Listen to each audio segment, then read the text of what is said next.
All right, we are live back with Square and Compass Promotions. Once again, another live stream, 11:30-ish, we'll say. Almost 11:30. Oh, somebody's phone. Nicholas with the phone. Yeah, well, that's life.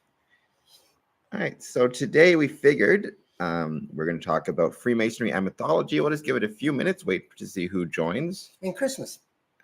Christmas is coming up. We were at the casino this morning, and they got their here actually. No more. Well, so I can monitor it. It's fine. Oh, I can't. Well, don't forget to leave at 1. So yeah, if you guys do want to take part in the live stream, make sure you get here by 1 o'clock because I'm leaving. Nicholas has to run. Should be here.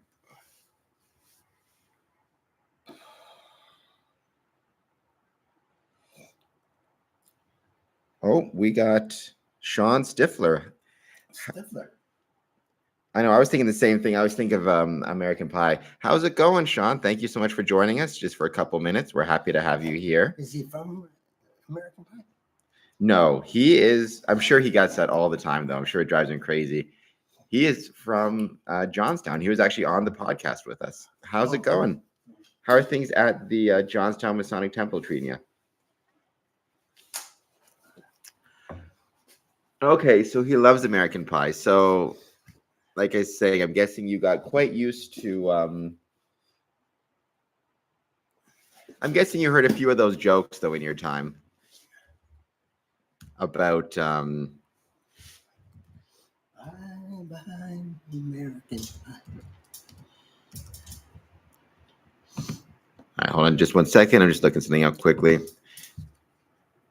Things are great. We had officer elections. Awesome. So how were the elections then? Have you been drafted to any chairs or dragooned into any spots?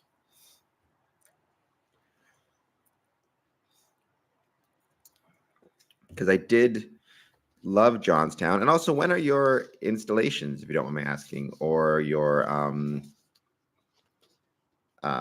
your installation of officers? Do you know when that's coming up? Oh, I think he said that to me when I met with him there. Congratulations, Brennan. Is he excited? I know I was excited the first time I knew I was going to go to the East. Less excited every subsequent time, but very excited the first time.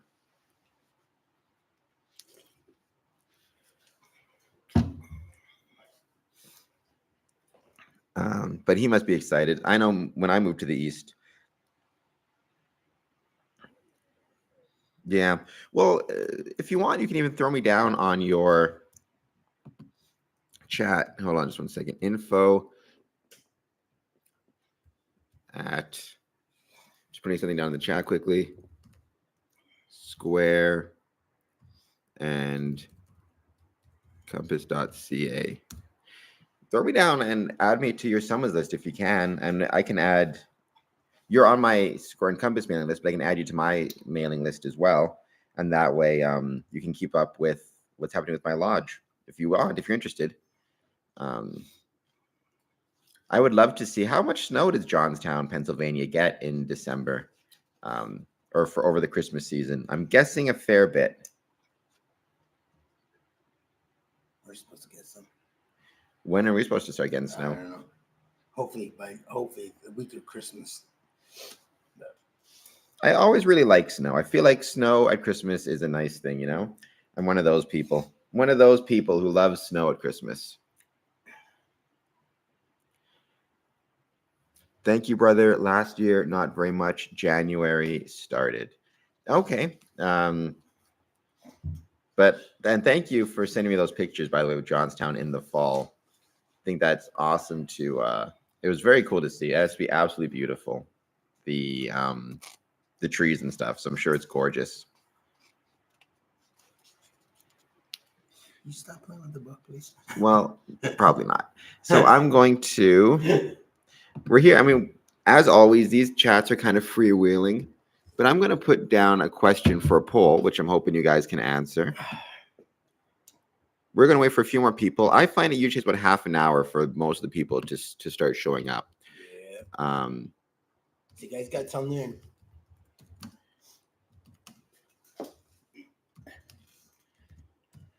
But the question I'm asking today is, does Freemasonry have mythology? And you can say yes or no. I'll say yes.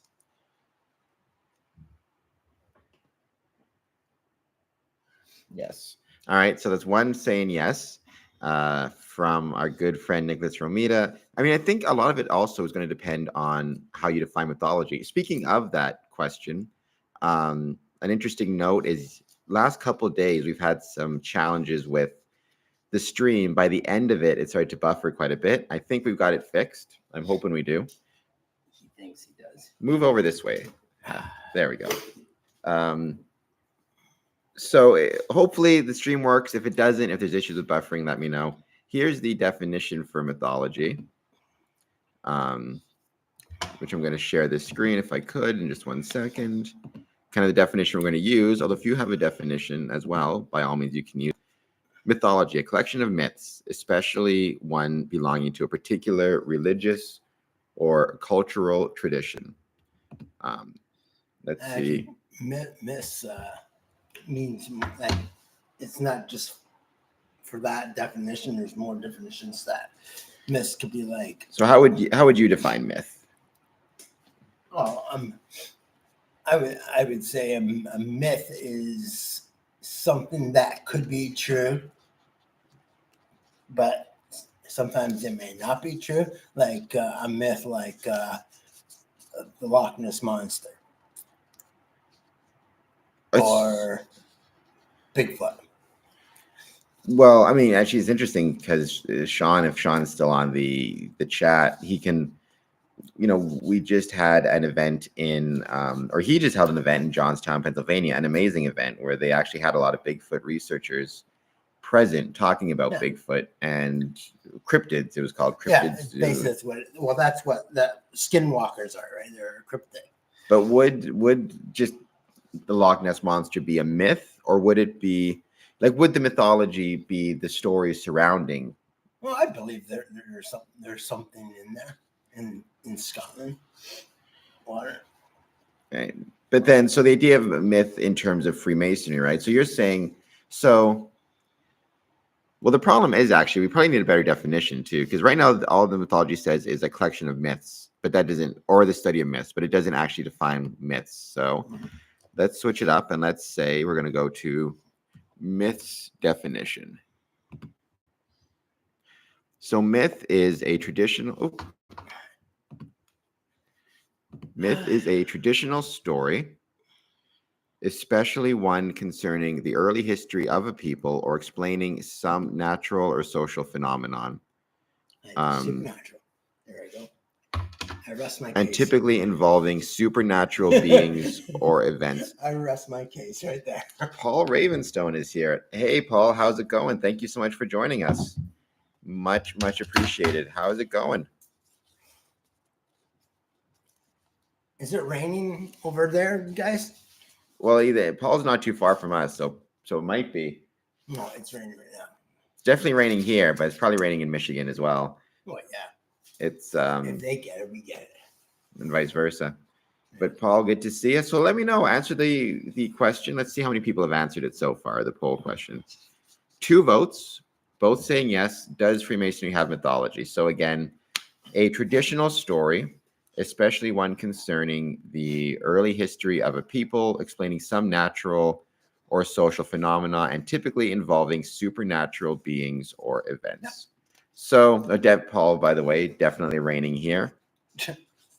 Well, so we're not the only ones getting it then. It's good to know. Yeah, I'm taking the bus then to the grocery store. Yeah, it's kind of, hey, Peter. Peter's going to like this a lot. I'm guessing maybe Peter answered this as well. We got 3 votes. Does Freemasonry have a mythology? So Paul says, absolutely. I'd say there's much mythology in Masonry. So a widely held, so the first one, a traditional story, especially one concerning the early history of a people or explaining some natural or social phenomenon, and typically involving supernatural beings or events. Mm-hmm. The second one, widely held but false belief or idea. So, in Freemasonry, especially when you're talking about the different degrees, which we can't go too much in because this is not a tiled meeting or anything to that extent, but it's super interesting to think about the different stories that are told. How much of that is mythological? How much of that is historical? What is the combination between the two? And true. Don't forget the word true. Well, how much is false? How much is true? Equally important to kind of ask those questions. Like urban legends, right? Which is a great movie. On a side note, I like all three, but or like urban legends, right? They're myth. I wonder if there's any actual studies of like Masonic mythology per se. By the way, everybody who's joining us, if you could make sure to hit the like button and the subscribe button if you're not subscribed, that stuff helps out big time. I'm going to actually look. I'm going to stop sharing. So I'm going to look here, see if I can find, the phrase. Oops. Masonic mythology. Oh, well, it says here Masonic myths. It probably is. Like everything has a myth, just something. So this is, well, then, I mean, how broad do you define myth, right? Yeah. Because sometimes you can define myth more in the sense of like something that just is completely false. Sometimes you can define it as something that has kernels of truth in it. But then again, probably the purpose of a mythology or myths are to, if nothing else, to kind of share important lessons, right? Kind of life lessons, I'd say, or lessons about morality in the case of Freemasonry. But we got 3 votes. Does Freemasonry have mythology? So hopefully more people will join us and jump in. Let's see. I'm going to share this screen.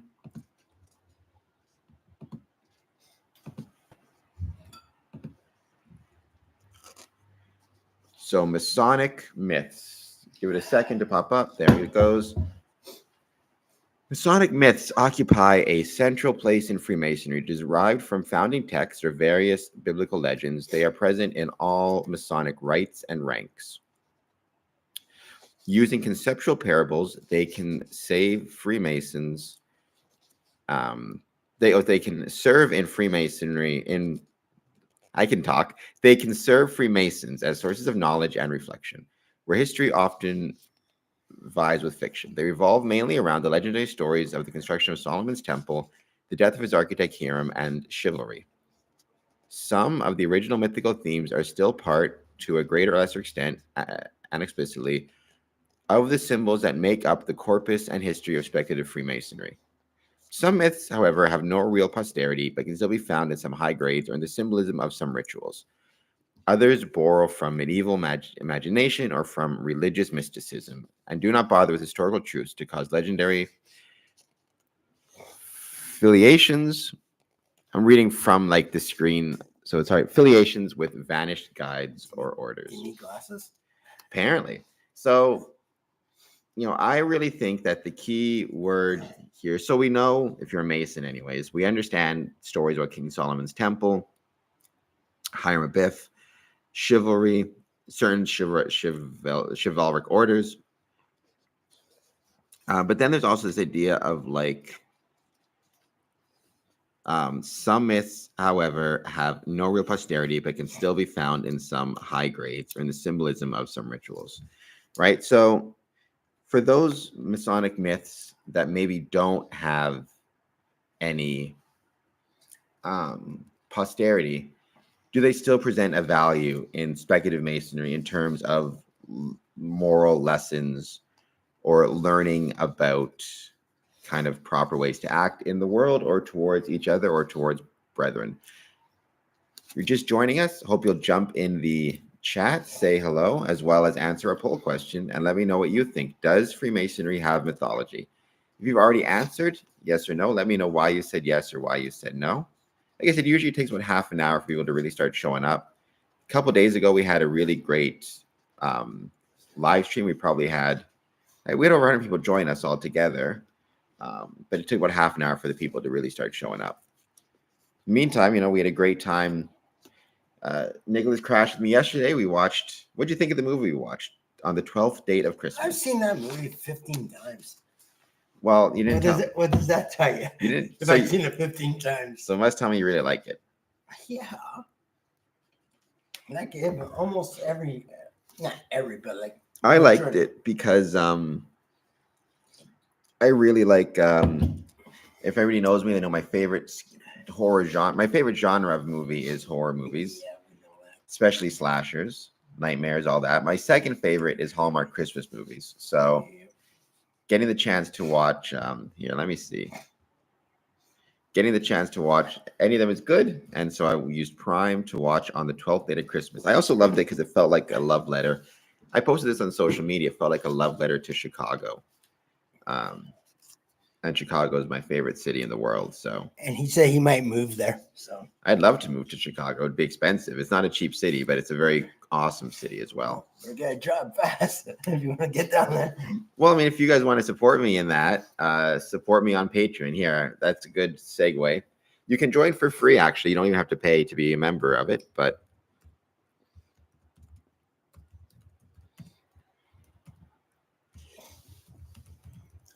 The more people we have, The more he leaves Ontario.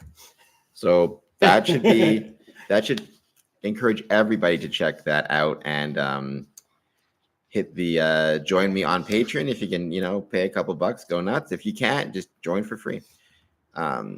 See, we still got 3 votes. So I'm going to look up quickly. While you're doing that, what are you looking for now? Masonic myth development.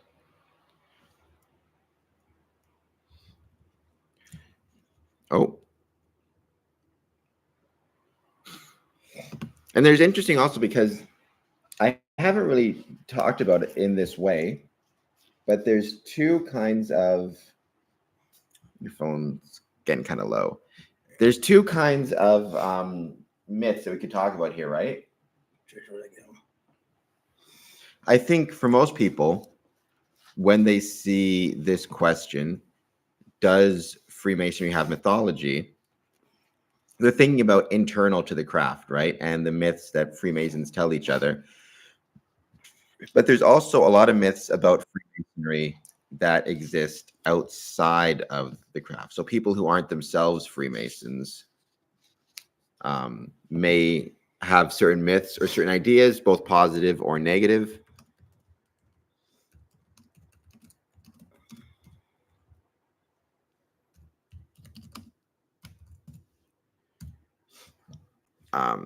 So obviously, I think some of us know some of those more negative myths about Freemasonry, like, whether it be Satan worship or any of the negative things you sometimes hear and myths that the public may have. Satan? There are some myths about Freemasonry. Some people believe all sorts of things like Satan worship. I was at the Masonic Temple. This would have been, I think, before COVID, if I recall correctly. But somebody called and said they're interested in joining. And I asked, what made them interested. And they said, well, they wanted to worship Satan. And this was the closest Masonic or satanic temple they could find. And I had to explain to them that, no, we don't worship Satan. But that's an example of a Masonic myth that exists in the general public. And even a couple, actually, you remember that lady who called? Yeah, don't remember. There was, we were at the Masonic Temple a week ago, or maybe 2 weeks ago. At the luncheon. Yeah. And no, the dinner. It was the dinner. Lunch and dinner. I mean, it was. No, it was. Oh, okay, whatever. It was like it was one of those. 1 o'clock. 1 o'clock in the afternoon, and a lady. Oh, that's the luncheon. Yeah. A lady called the temple, and I just picked it up, and she started accusing Masons of being Satan worshipers and ruining the world and ruining society and all that type of stuff. And again, that's an example of Masonic myths that exist in the public. And then Freemasonry itself has its own myths that we share with our membership in a way to impart spiritual or I wouldn't even say spiritual, moral lessons, which I think is a key point.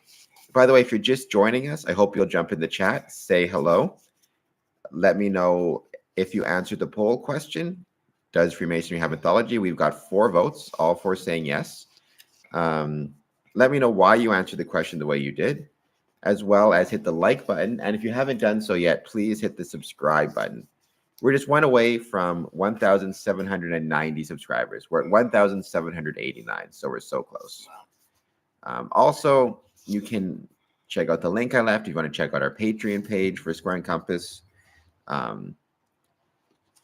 Because we are always looking for support, and Patreon is one of the best ways you can support us. There's different levels. We're actually just going to be getting in very shortly, some new scale models of the Windsor Masonic Temple, which if you're interested in, if you become a Patreon member for $50 US, you can get a scale model of the Windsor Masonic Temple. Yeah. Oh, speaking of support, it's not just for Canada or US, it's everywhere. Please help your near food banks. They're in desperate need of food, and please have an open heart and give some food to the food banks. Thank you. Oh, we have got Saka, Integrative Canadian. Hey, how's it going, sir? Thank you so much for joining us. I really do appreciate it. A friend of mine. If you want to take a moment, by all means, throw in chat. Let the people know your organization, because you've been doing a lot of work. You've actually been at the Masonic Temple a few times yourself. We're always here to chat about Freemasonry here in Windsor. But if you want, because you, for example, are involved with the local Arabic newspaper, things like that. If you want to jump in the chat and just say kind of some of the things that you're up to, by all means. You want to say something about the food bank? Well, I want to say hi to Saka first, my good friend. Yeah. But having said that, I posted on social media, but I would agree. A lot of food banks right now are struggling. So if you can support them, I hope you'll do so. Actually, yesterday, Masonic Group, I delivered a check on behalf of Masonic Group to our local feeding homeless initiative, the soup shack. So there's a lot of need out there for people. So if you can support it, please make sure you do so. And Saka, thank you so much. Hope if you haven't done so, you'll hit the like button and the subscribe button. If you're not subscribed yet, the more subscriptions and likes and shares, the better. So then the question goes back to what we're talking about here is, does Freemasonry have mythology? 4 votes, all 4 say yes. Here's a funny one. Do you have any mythology on yourself? Well, that's a general. Oh, sorry. I'd love to chat, but not today. Keep publishing the services you do. It's good to know. No worries at all. Thank you so much for joining us. Well, so there's the stories we tell about ourselves, which is its own kind of issue, right? Our own kind of mythology. But I do think, because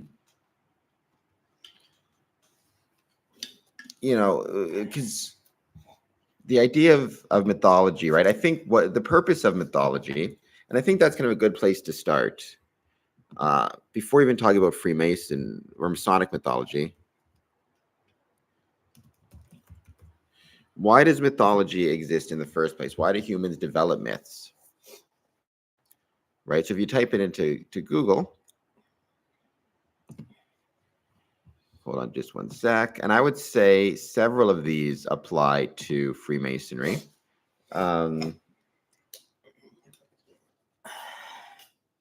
So certainly, in my humble opinion, that one does, that one does, that one does, that one does.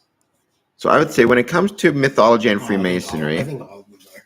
So teaching is, I would say, without a doubt, a major part of it. If you've been to any of our degrees and you are a Freemason, you'll understand that, right? Myths provide teaching. Myths provide wisdom on how to live, make good choices, and be good. So certainly, I think our Masonic mythology provides teaching on all of those things. I'd especially say, though, on how to live and make good choices, being on the level and that type of thing. But, that idea. Preserving traditions. Myths are passed down through generations, connecting people to their past and showing them where they come from. Again, I think that's a major component of Masonic myths. The fact that these myths, through our ritual, have been passed down from my grandfather to my father to me, is to future generations is pretty important. Into your cat. Into my cat, yeah. Shaping behavior. Myths help shape behavior and transmit customs and values. Providing role models. There is one major role model in Freemasonry by the name of Hiram. And so again, the mythology around Hiram Abiff can help provide a role model of how we should act, at least how we should act Masonically. Elevating human experience. Myth explain the human experience and shed light on how and why things exist. Certainly how and why Freemasonry exists. And then conveying cultural heritage. I would, and this might be a little bit of a, what's the word I'm looking for? Controversial take. But I think Freemasonry is a type of culture. So I would say, instead of myths convey a culture's heritage and the do's and don'ts of society, I would say Masonic myths convey Masonic heritage and the do's and don'ts of that society. I don't know if that makes sense to you. They are easy to remember and transfer in distant time. Yeah, and that's a really, really good point as well, especially if you go back historically, before you had writing, or before a lot of people could write, you only had, oral traditions. The Iliad, the Odyssey, going back far enough, and that includes passing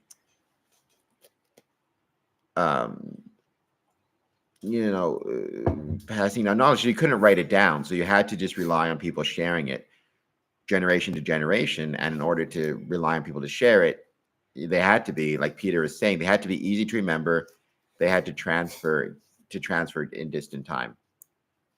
That's probably also why you see so many myths over the years kind of constantly repeating the same themes, because the keys to being a good person and living a good life are going to be pretty consistent throughout history, in my humble opinion, right? It's not going to change much over time.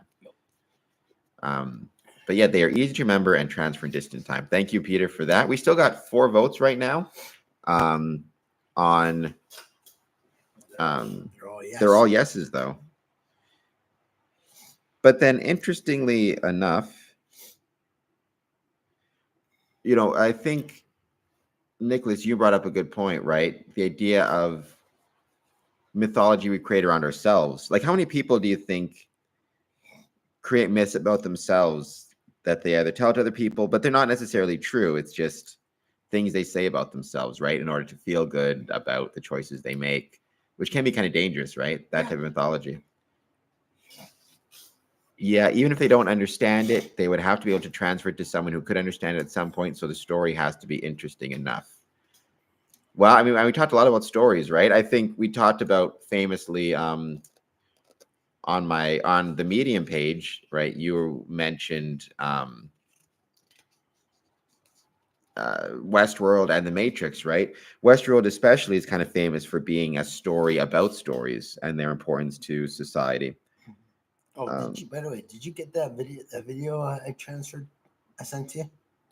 I'm not sure what video was it. I may have. From Paranormal Files. Oh, yes, I haven't watched it yet, though. Yeah, watch it. It's 2 hours and 18 minutes long. It talks about Jack the Ripper. Well, Jack the Ripper is another example of a mythology in a sense, right? All the mythology that's developed around Jack the Ripper and Freemasonry, by the way, is really interesting.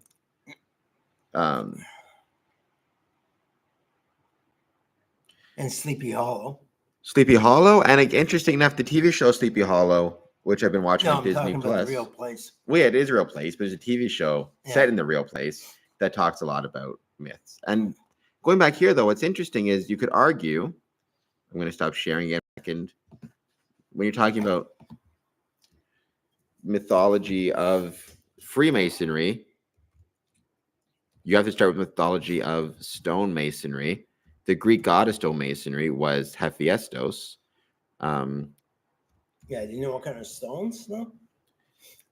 It's those stones. You know what they use for interlock? That's from masonry. Well, there's lots of different types of. Because I know, because I used to work used to work with a guy that did interlocking. Socrates was a stonemason, by the way. That's where he gets his stones from.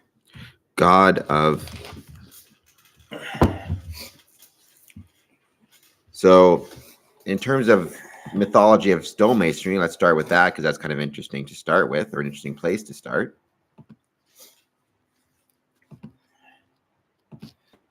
Actually, here's a question: who likes interlocking? Like between interlocking and paved driveways. I like paved driveways better. I don't know why, but I love it. Well, the reason I like it paved because with interlocking, after a while, weeds come up from in between the stones, and you gotta take them all apart and then take out all the weeds and then put the stones back on. I mean, I think interlocking looks nicer, but I think paved is a lot easier to take care of. Yeah. Right. So going back to this idea of Masonic mythology, we're starting actually with stonemasonry and their mythology. And I mean, it goes back further, but you could argue Hephaestus, right, the Greek god of stonemasonry, as well as metalworking, fire, and other crafts. Mhm. So he was the Greek god of artisans, blacksmiths, carpenters, craftsmen, fire, metallurgy, metalworking, sculpture, volcanoes. His Roman counterpart was Vulcan, so Mr. Spock. Vulcan.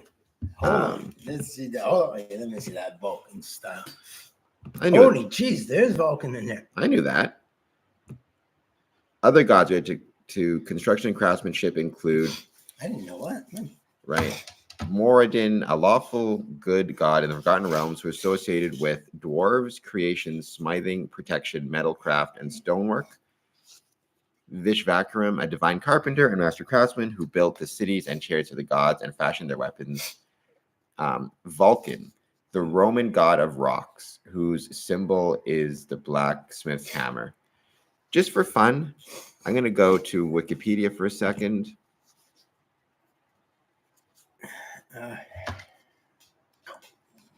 Kind of a busy guy. Yes, he was. He was a busy guy. Yeah. It's a Greek. I'm going to see if I can actually search in here specifically for stone.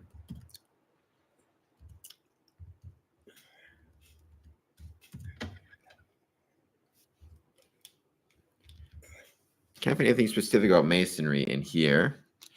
I'm going to go back a second because I thought I saw, Vulcan, Roman god of rocks. I'm curious if potentially there might be differences between Vulcan and Hephaestus,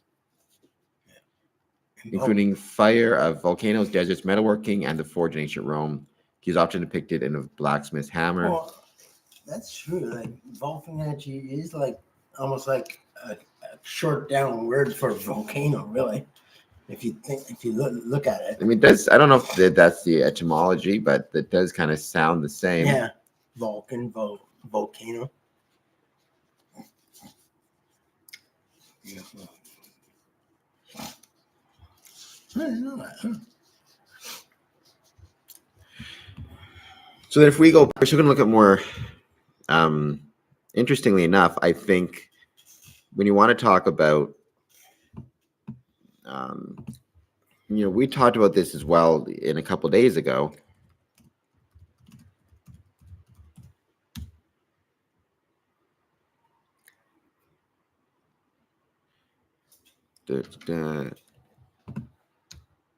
You could argue, and somebody actually did argue this, that the first stonemason, and again, this goes to the idea of stonemasonry and mythology, Nimrod? Was Nimrod. Isn't that a thing you would call a kid in school? Hey, Nimrod. Well, it is, but what's interesting is it used to be, let me see. Here it is. So again, this could be considered biblical mythology, again, though, about stonemasonry. Oh, by the way, we have a fifth vote. Does Freemasonry have mythology? Still 100% yes. If you want to put in the chat why you answered the way you did and what you're thinking, that would be awesome. All right, so going back to this question here. So I'm going to share the screen again.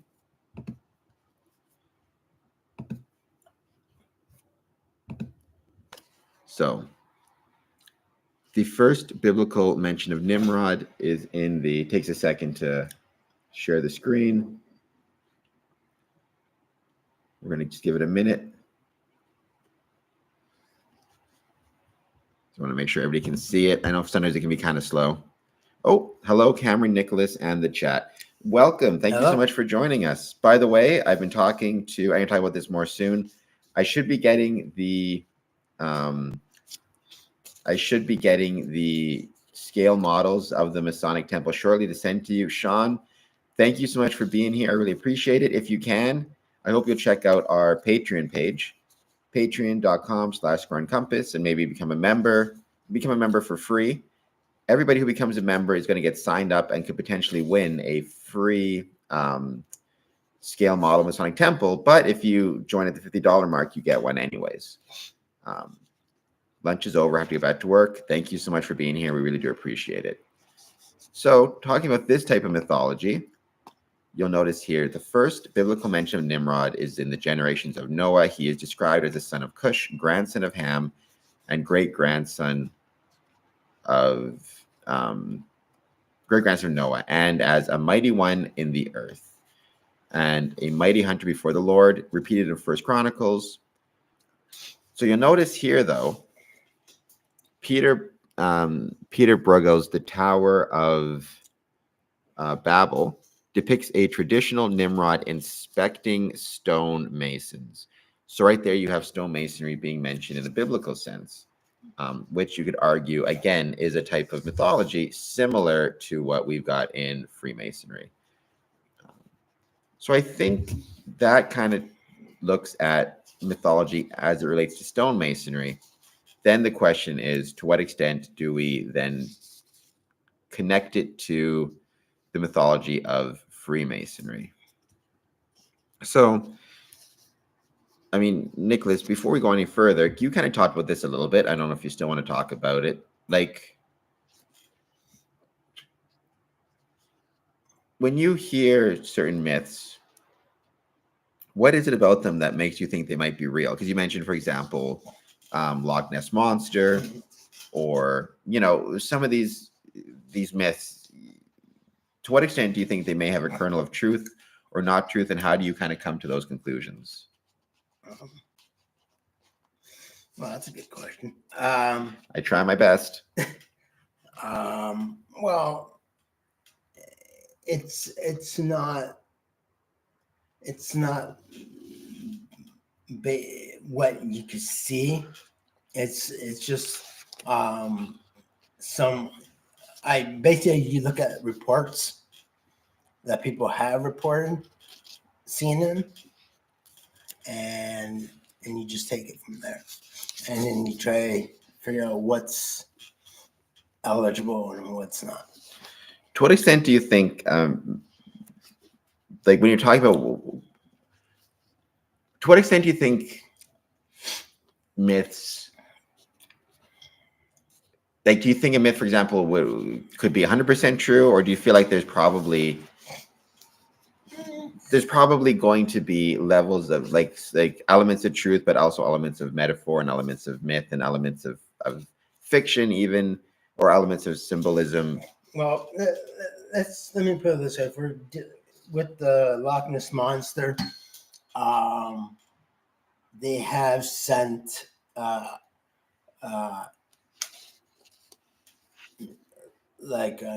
mercenaries in that lake to actually go and search. Now, but this lake is so huge, it would take weeks to go through the whole entire lake. And they also were thinking to drain the water out of the lake. Well, they can't do that. I'm sure they can't do that. No, they could do that. I don't think you could drain the water out of it. I mean, the size of the lake, and also I think all the fish might be quite upset with that decision. Well, and I think also there might be some people in an environmental organization that might be annoyed that you're going to kill all the fish, as well as there's not really that many fish in there, really. Well, then what would the Loch Ness Monster eat? I have no idea. I have to go and ask him. I mean, I feel like there would have to be fish in there. If nothing else, I mean, or it could be eating land animals that go swimming, like I don't know, like beavers, otters, and stuff. They But got plants in that water too, right? So I think eat. well, I mean, I doubt it eats plant. I mean, so whales and stuff, they eat like plankton, but that's in the ocean where there's a sufficient amount of it and sufficient space. I mean, the size of a lake, I don't think you could create enough plankton or algae in there. Well, let me know in that case, just for fun, if you're watching this on the chat, do you think the Loch Ness Monster exists? Because we're talking about myths. I know it has nothing to do with Masonic myths, but that's part paranormal myth. Nonetheless, jump on.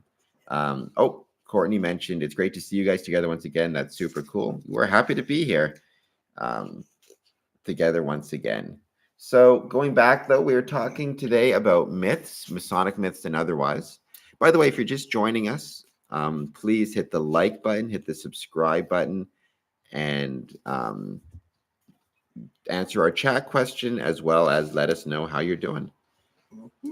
Jump in the chat. Having you guys in the chat really helps us find it, or really helps other people find it. The more engagement we have, I should say. All right, so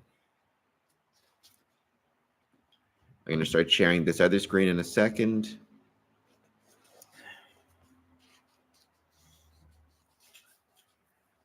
So this we kind of already talked about before, but I think we talked about the purpose of mythology. I'm going to actually go back to Google and get that again. Here it is, purpose of mythology.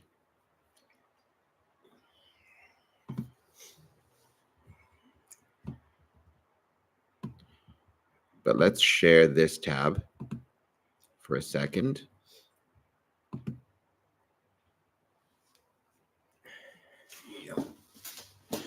So we got it here,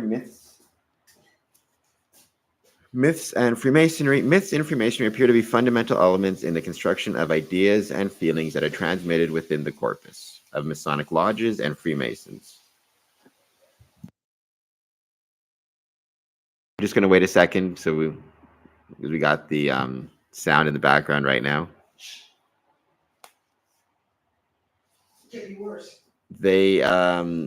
They contribute to their expression and ensure continuity for each Freemason between the rites, practices, and Masonic culture. So that first one there, right? Contribute to the expression and ensure continuity. That kind of goes to what we talked about here, these two. Preserving traditions and shaping behavior.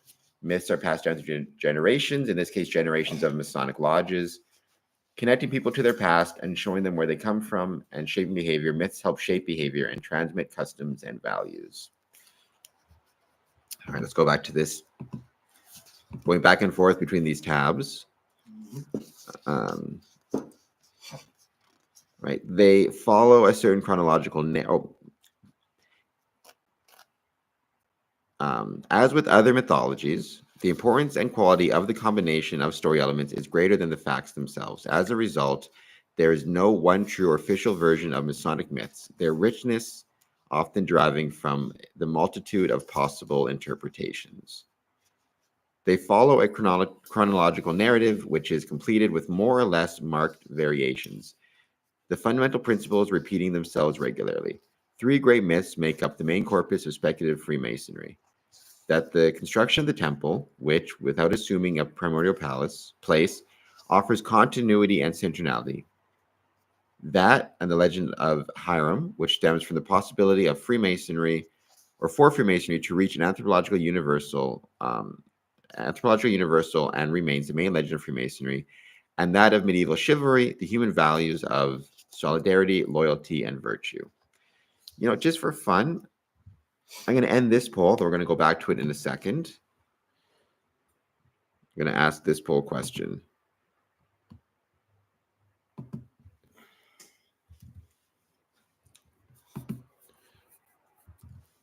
Do you believe in the Loch Ness. I could spell monster. Answer the poll question, yes or no. We'll see what people say. You know my answer, so I ain't going there. All right, well, I'm going to put it in here in a second once it pops up. One yes. All right. Yeah. The main point to emerge from all the Masonic myths is that the legends make use of targeted psychological research tools that revolve mainly on moral and spiritual self-improvement, self-building, brotherhood, and death. The myths are linked as they evolve by a heroic figure who's never mentioned first and who unfolds in Masonic rituals. Well, so I think this part is interesting here. The idea of like spiritual self-improvement, self-building, brotherhood, and death. And interestingly, a lot of myths involve around the idea of death and reminding us that we are going to die, which I think there's a real value to that in terms of there's a real value to understanding that you are going to die. I mean, I can't think of the name now. There's a lot of There's a whole society. Ernest Becker wrote about this idea of how knowledge of our impending death, when I say impending, you even if you're, relatively young, you kind of know, even if you're a teenager, right? You understand you've only got about 70, 80 years on this planet. You have more years on this planet if you're a Freemason, by the way. I just saw some research that shows that the average Freemason is 82% more likely to outlive or live longer than the average life expectancy of a male in America than otherwise. So people always ask, why join Freemasonry? You'll live longer if you join Freemasonry. And there's all sorts of evidence as to why that is. One of the major health risks for people is being lonely, right? They say that you shouldn't smoke, you shouldn't drink, you shouldn't eat bad food, you shouldn't you shouldn't not exercise. But if you do those things, it's still not as much of a risk to your health as being alone is a risk to your health, if that makes any sense. So, but then going back to this, self-improvement, self-building, brotherhood, and death, going back here, right? You could argue that that kind of connects to many of these things. Certainly, it connects to the idea of shaping behavior. Once again, shaping behavior, the idea of self-improvement and self-building, elevating the human experience. Perhaps one of, the critical human experiences, if that's what you want to call it, or the most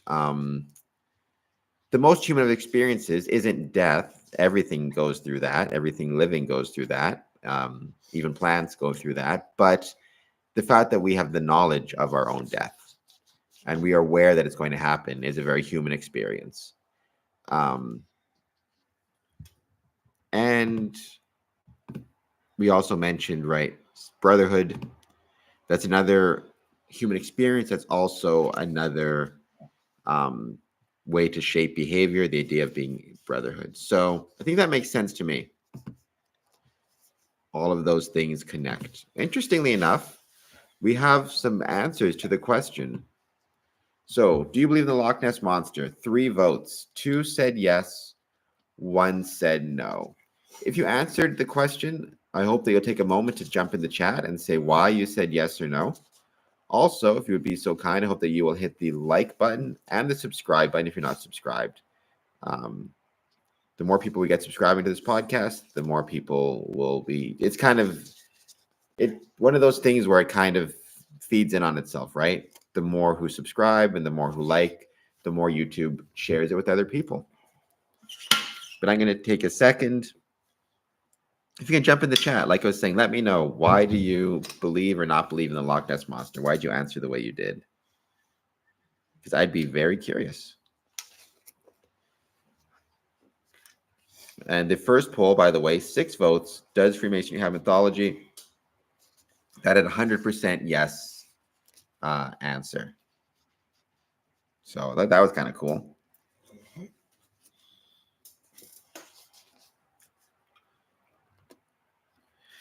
We've got a lot of exciting things happening. I'm going to wait for for a few minutes because I did want to mention a couple things we got happening right now in Freemason or at the Masonic Temple. I'm going to see if I can go to Facebook to share it while we're waiting for some more people to jump in the chat.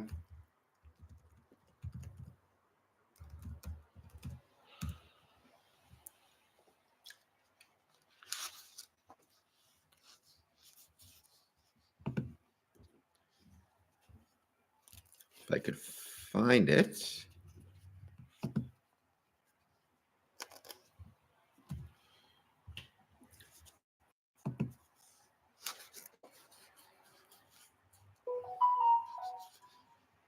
We got people. We got 3 votes still for Do You Believe in Loch Ness Monster, by the way. The Is he related to Jim Carrey? All right. We're just trying. We're failing, but we're trying to find, because we have an event happening at the Windsor Masonic Temple with Temple Blooms very soon.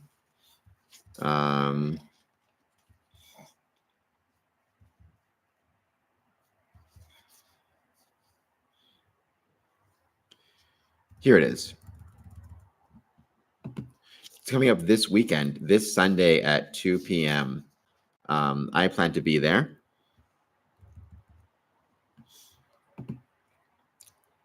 Oh, Masonic. The ocean is so big that it holds so much. Oh, so Courtney is on the side of yes. The ocean is. Oh, Peter Kuzmov. Sorry, I missed a couple of things you said there, Peter. I think you can't have that much knowledge, like sonars, lidars, whatnot, and not be able to see it under the water on our own planet. I agree with Peter. For the record, I'm on Peter's side in this. I mean, if we can see a monster in a lake, what are we looking for further away? I am with Peter on that one. Although Masonic says, Courtney says, the ocean is so big that it holds so much. Yes, it would be my whole answer. Well, so that's an interesting question because the Loch Ness Monster is specifically to a lake in Scotland, right?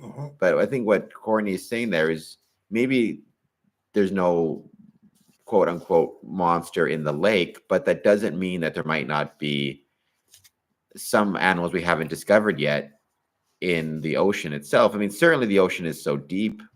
Never mind just so big, which it is, but just so deep. And we can only go so deep with our technology. Could there be stuff down there we haven't seen yet? Could it be Loch Ness-ish? Who knows? But I did want to mention this. If you live in Windsor, Essex, even if you live in Michigan, we can make it across the border. On this Sunday from 2 to 7, there is a pop-up real vintage village. Entry is just $5. And I wanted to share this. I didn't even say I'm going, but I am going. I'm going to go share this with people so they know.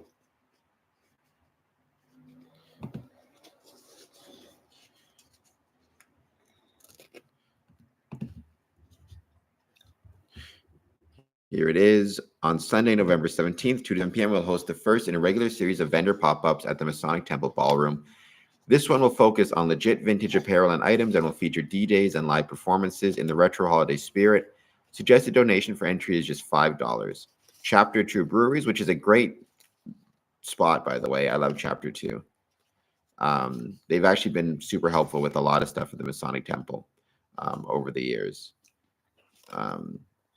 Donation for entry, and it actually says their suggested donation for entry is just $5. So you could come in for a lot cheaper than that if you wanted. But I think you should be a sport and give them $5. So if you can make it, if you're not too far, we've had some brothers in from Michigan here, be really close. And if you like vintage stuff, you know, a lot of people really do love old stuff. So that might be a lot of fun to check out.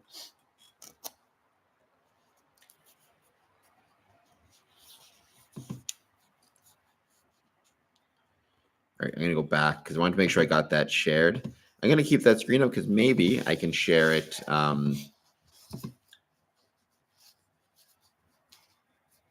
more people later as they come up. So we still got 3 votes, by the way, for a Loch Ness Monster question.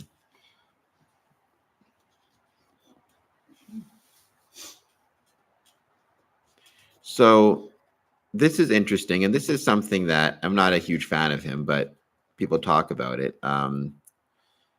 Where is it? This idea of a heroic figure.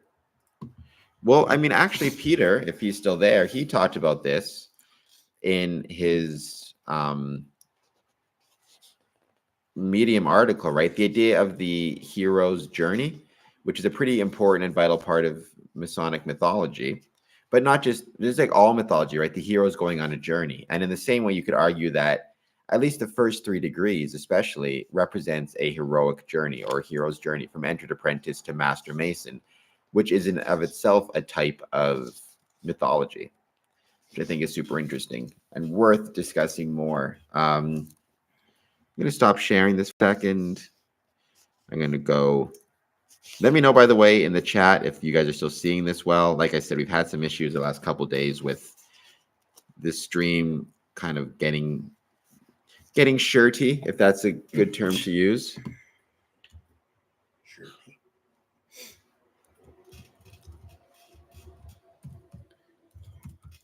I'm going to kind of cheat a little bit.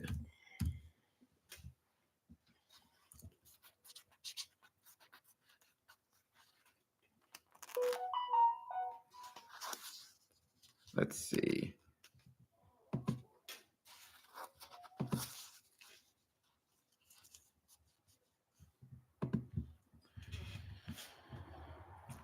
Here it is, Symbols of Awakening and the Inner Search. By the way, if you're just joining us and you haven't done so yet, please hit the like button and the subscribe button. The more people we get liking and subscribing, the better off we'll be able to find other people. Here it is. Nicholas, love the shirt. Courtney likes your shirt. Oh, thank you. It doesn't look, I think my shirt's better. My shirt's more comfortable. And also you can answer our poll question. And just kind of fun, but we're talking about mythology and myths. I would think Loch Ness Monster would count as a myth. Not saying it's not real. But this idea of, just out of curiosity, can we talk about it? Do you believe in the Loch Ness Monster? So, hey, sorry to take a call. No worries. Come and go as you want. That's the fun thing about these streams that I love doing, right? People can come and go as they please. That's something I enjoy. Oh, do you believe in the Loch Ness Monster? So 3 people have said yes. 1 person has said no. Yeah. To the other people who've said yes, let me know why you picked yes in there. I'm going to share this screen here. And this just came up when we talked about Masonic mythology. It's the idea of a hero's journey from entered apprentice to master mason, right? Foundational tales like the Epic of Gilgamesh. And this is written by not me, Peter Kuzmov, who still, I believe, is on the chat. So thank you, Peter, right? Foundational tales from the Epic of Gilgamesh, that is thousands of years old, to the lives of Buddha and Jesus illustrate this pattern of hero journey as heroes venture into the unknown, face trials, gain insight, and return transformed. Carl Jung's theory of the collective unconscious further illuminated the archetypal foundation of this journey, suggesting that symbols like the hero and the wise mentor exist across cultures as expressions of shared human experiences. Joseph Campbell built on these ideas in The Hero with 1,000 Faces, outlining stages in a hero's path and describing it as a universal framework for understanding personal growth.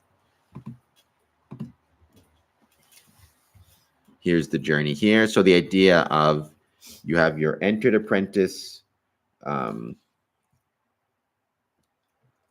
the start. The entered apprentice is part of the ordinary world. Then he is called to the adventure of joining of Freemasonry. In this case, he's asking, right? You then have the fellow craft, which is in the middle of literally it's the middle child, where you have the first test of advancing and how you advance and what it means to advance. And then you have the Master Masons. degree. And in the Master Mason, the idea of it is at the end of it, you're returned back to the ordinary world in some sense, but you now are changed because you've been through a journey that others haven't. At least other people in the ordinary world haven't. And so you have a unique set of ideas and perspectives that they don't. You could argue that this is true for anything, though. Like you could argue this is true, for Nicholas from like the paranormal perspective, right? Mm-hmm. You start in the ordinary world. Maybe you have some type of paranormal experience that calls you onto the adventure of researching the paranormal.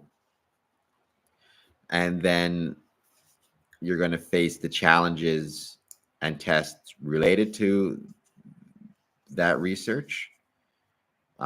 You're probably going to fail a few times in your researches or experience a setback in your researches. If you keep going, you may find you're rewarded, but eventually you'll return to the ordinary world, but you'll have been changed and you'll have knowledge of the supernatural.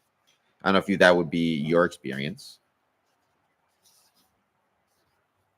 Mr. Nicholas? Yeah. Would you say it's your experience? Or would you say that there's kind of a difference to it? With everybody, it's different, right? Like sometimes it's a little bit different than other people. And sometimes people think everything's just how it is. I mean, what would you say would be your call to adventure from a paranormal perspective? What was the thing that called you to the adventure of paranormal research? Oh, well, my experiences and my first sighting. And when was that? Oh, first sighting? When I was 3. And so at what point was there what would you say would be the crossing of the first threshold? So when did you go from being interested in paranormal research or the paranormal to cross the threshold and decide that you would actually become an active participant in this thing and investigate? Wow. It took me a while. It took me a long time just to become a paranormal investigator. Right. But there must have been a point where you went from you're interested in it to you sat down or you said to yourself, I'm now going to become an investigator. Well, no, well, I didn't say that. I basically said to myself would be like, I would like to learn more about it and just do a lot of research on the subject. And then at what point did you go from researching to saying like, I'm going to, because we were your first investigation, right? Because we'd heard about you because you had decided to put out feelers and ask people like, are you interested? So like, where did that? Well, it more came out from a friend of mine who is a paranormal investigator, and I just went on investigations with him, and then it was like almost like 4 years after that.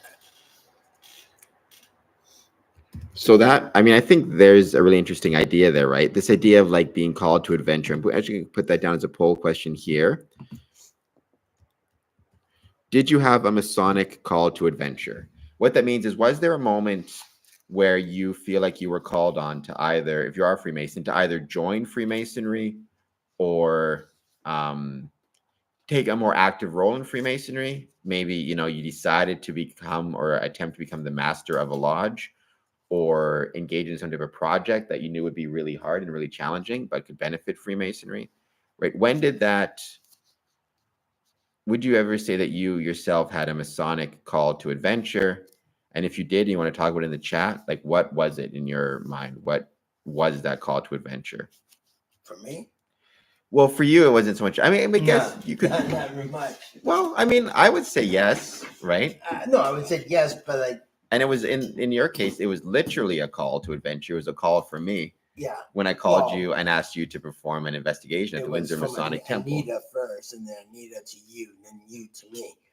Yeah, but so if you hadn't received that call, you wouldn't have been involved in Freemasonry, even to the extent that you've been involved in now, No. in terms of Just doing investigations. and not just investigations, but your time at the temple, your volunteer work with some of the stuff, your attendance at banquets and luncheons, and all of that. So I could say I was your call to adventure, if anything. Yeah. Although interesting, we did have one person in there say no. Would Yeah. that be because the person who said no, if you can answer, I want to put in the chat, was that because you aren't a Mason at this point? Or you could argue potentially maybe that this live stream is in itself a call to adventure, at least to a certain extent. I guess it depends how you want to define adventure. But I'd say in this case, maybe it's not an adventure in that it's dangerous, but it's an adventure in the fact that you're learning more that maybe you didn't know before. Yeah. But I think going back to this idea, so we talked about Freemasonry as a hero's journey, and the mythology of Freemasonry represents the hero's journey. Well, let's put it this way: I have more knowledge on the paranormal now than what I had like 15 years ago.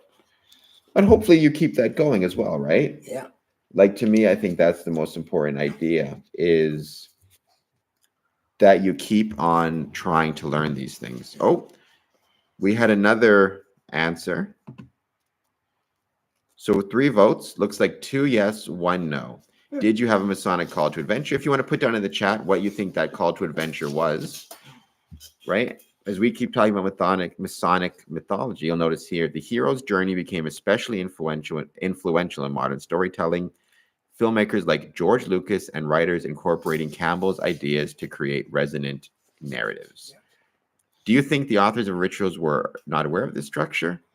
That is probably the basis why we can draw so many parallels between our rituals and modern pop culture, which could otherwise be called modern myths or modern mythology.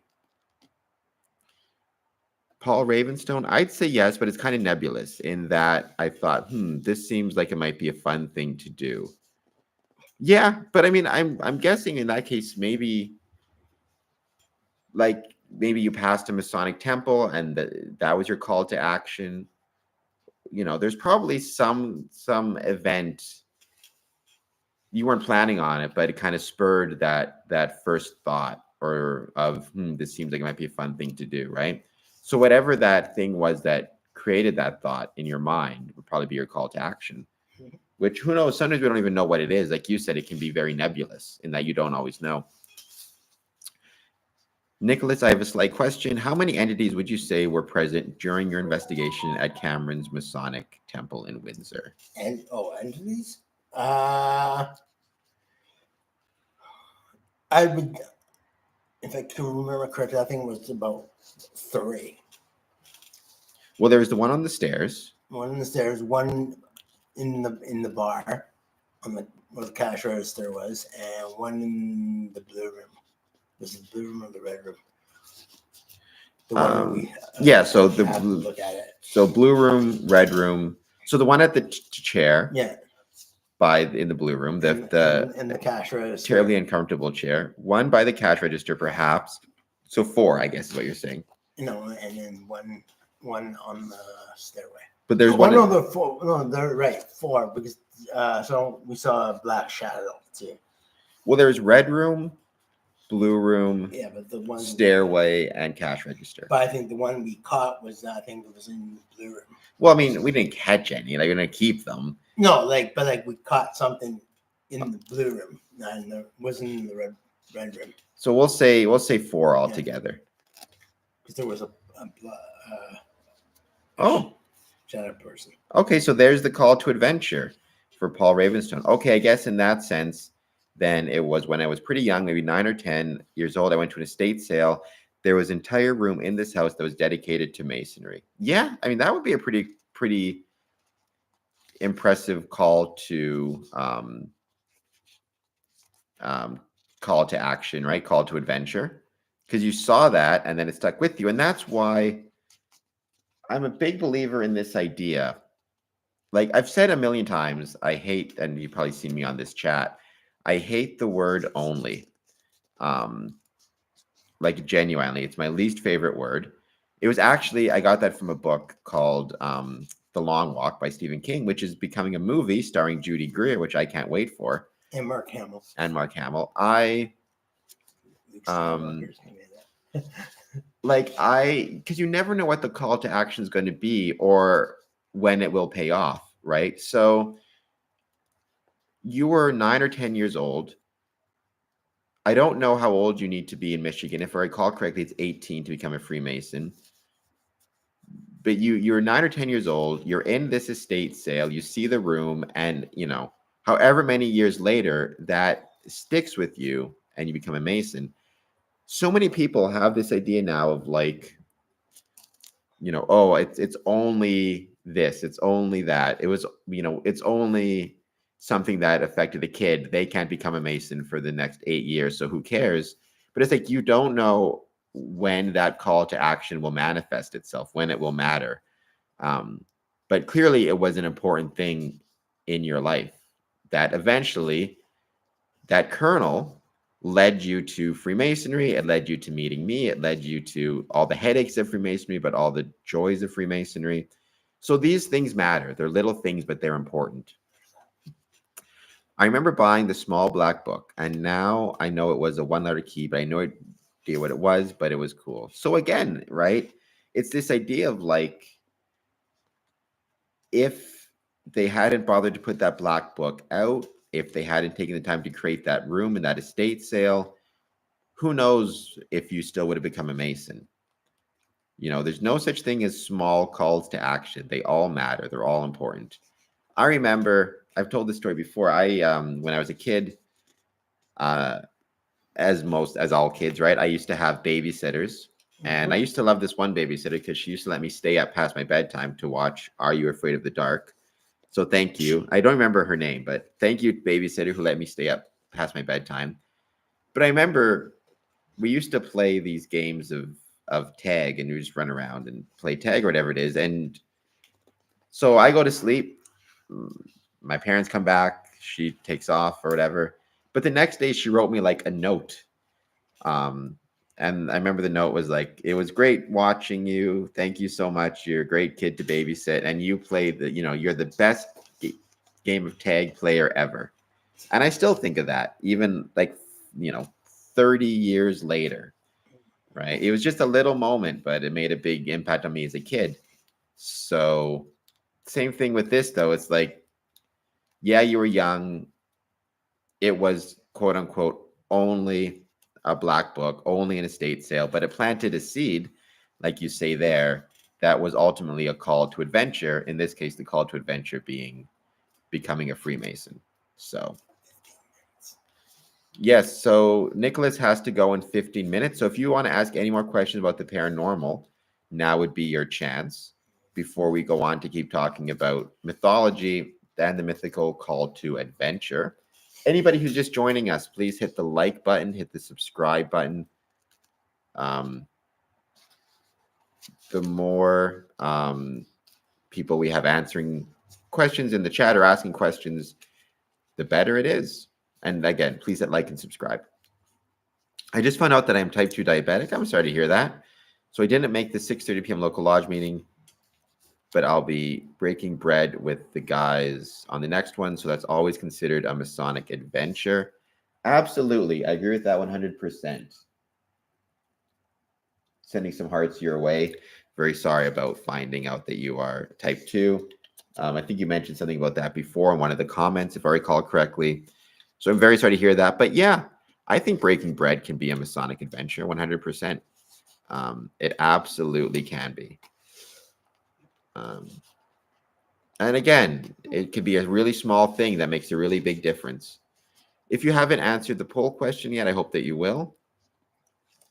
Did you have Masonic call to adventure? And even if you're not a Mason, like Nicholas isn't a Mason, but he's been very active and involved in Freemasonry here in Windsor and very helpful to us. Just for the food. He has taken a lot of our food, but nothing's wrong with that. But you could argue that's an example of a Masonic call to adventure. So thank you so much for that. And going on adventure, it's a pretty amazing thing that you get to do in Freemasonry, right? These adventures are pretty special.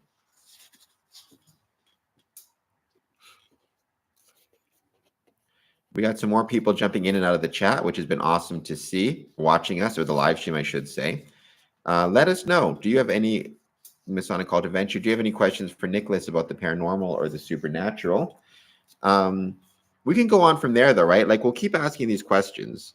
So we asked, because we're talking about Masonic mythology, and particularly the mythology surrounding the hero's journey. I've always thought that Nicholas, no, he's not, but I think that's kind of something I always try to emphasize. You don't have to be a Mason to be involved in your Masonic lodge or Masonic building if you care about it. The first step, though, is meeting with them, talking to them. And if you do think you can assist somehow, figure out how that is. Nicholas has helped out with creating food, not creating food, but keeping food warm and serving food, and been a guest speaker at some of our events and then helped us set up things. So he's done a really great job as well. So yeah.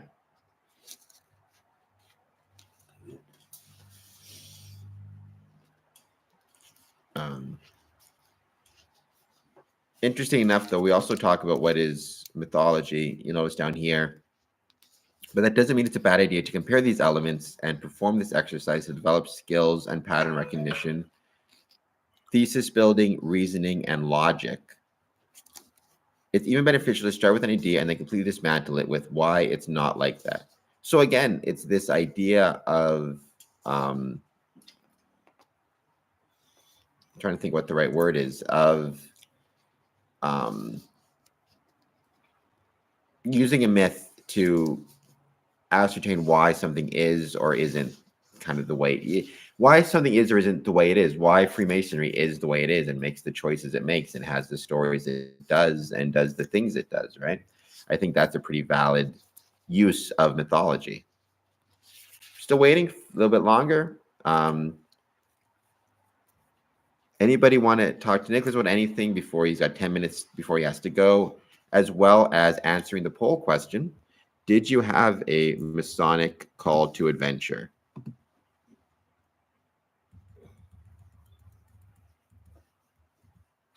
And then, in some cases there is, in some cases there isn't. Was there a refusal of the call? What does that mean? Was there tests, enemies? Like, how much would you say that this hero's journey mythology, kind of the archetype created by Carl Jung, influences your Masonic journey or parallels your Masonic journey, I should say? Even right now, we just talked about, if you look at part 6 or section 6, tests, allies, enemies, you could argue that with Courtney mentioning in the chat, right? I just found out I'm type 2 diabetic. So he right there has a certain test he's going through. And we obviously wish him the best of luck in solving that test. And I'm sure he will, overcoming that test, I should say. And hopefully he can overcome it at least somewhat with some allies from Freemasonry. Because I think that is, that's one of the goals of being a Freemason, right? Hopefully we can overcome our different challenges and our tests with our allies. I'm not saying we all have enemies, but, No, but you. the allies don't have to be Masons per se, and the enemies, not everybody has enemies, but that's not to say that Freemasonry can help you overcome these things. Would you say, Nicholas, that the entities were Freemasons at the Windsor Masonic Temple?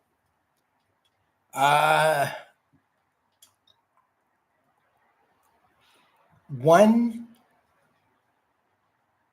was. The other two, I don't think so. No, I know the female was not. The one in the blue room, I don't think it was either.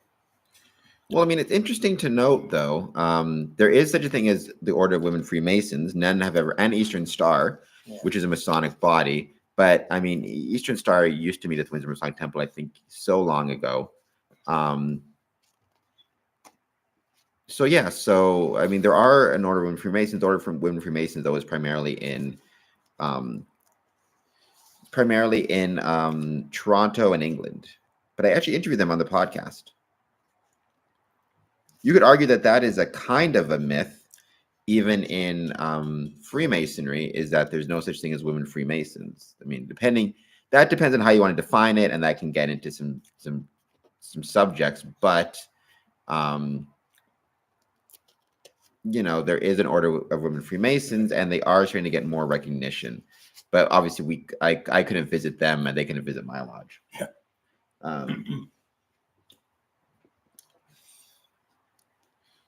So yeah. Thank you, Courtney, for the question. We'll keep on chatting. Nicholas has to go in 5 minutes, so then it'll just be me on this stream for a little bit longer. People kind of come and go. We've had some good questions, some good chat so far. We've got another yes. Did you have a Masonic call to adventure? You could then go on to, did you experience any Masonic tests as the next one? Maybe what I'll do is I'll keep this poll going for another 5 minutes, and then we'll switch it and we'll do another poll, and we'll ask the question,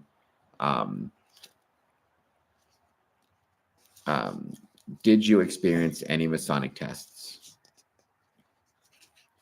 And if you wanted to share them, what were they?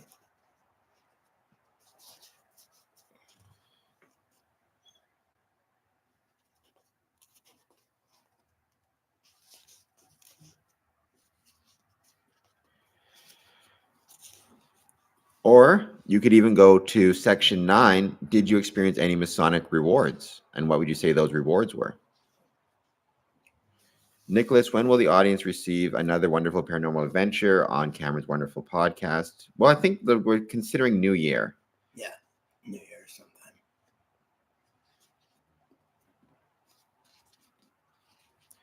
sometime. With the Dr. Dan. Well, yeah, the temple board in general. Yeah, you gotta talk to Dan anyways. So yeah, so that's very true. I mean, hopefully it's soon. But I think New Year would kind of be where it is. And actually, we have some pictures of the ghost we need to share still.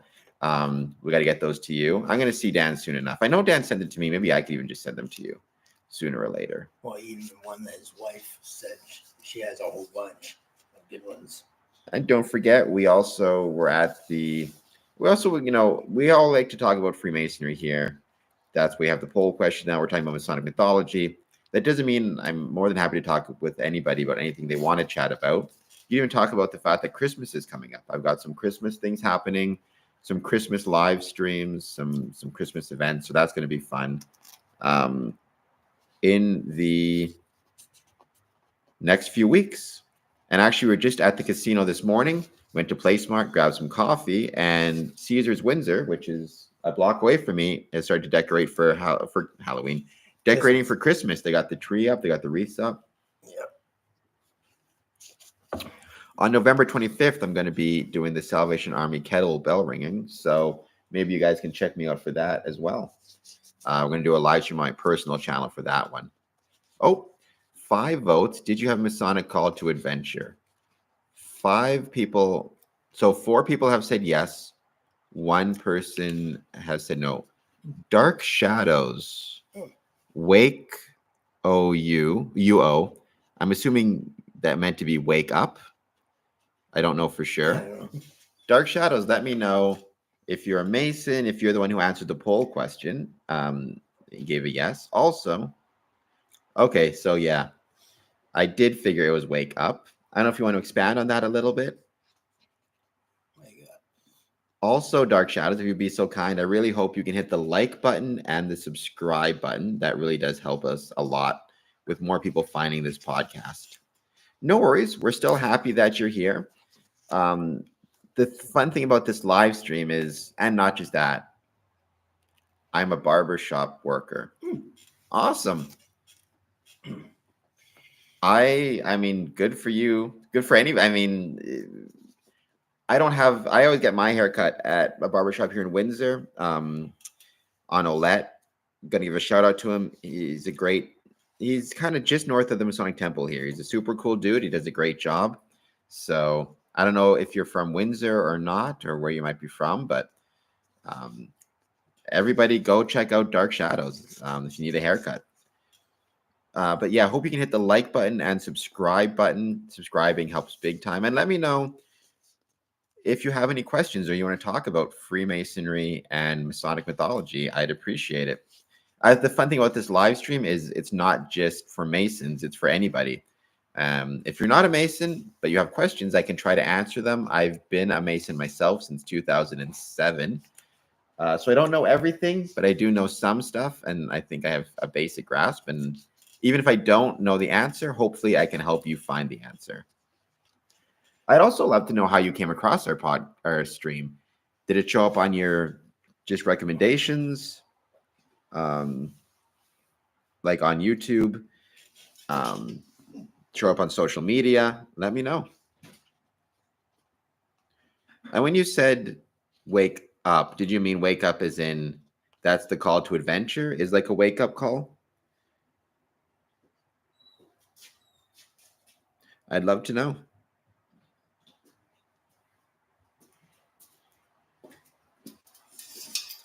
All right, guys.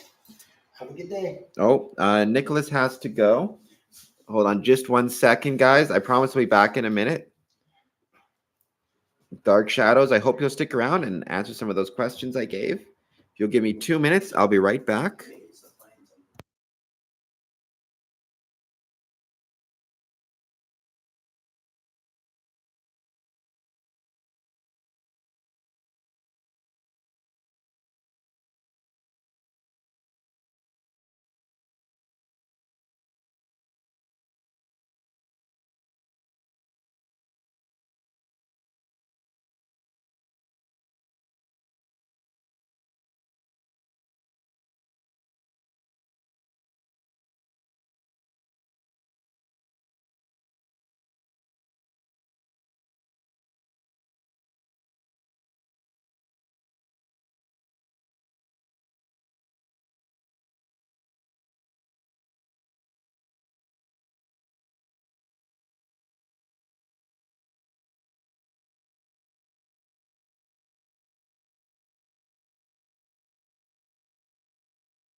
I'm back.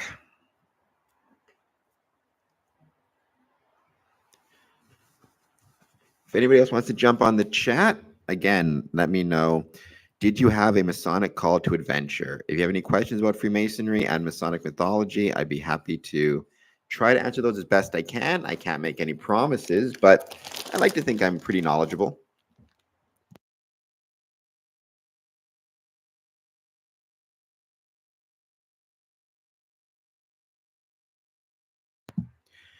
Thank you. Yes, I just got back. I'm going to see if I can invite somebody to join us in the chat quickly, but I'm still here, still paying attention. Don't worry. Because while we're waiting to get some more people joining us, maybe I will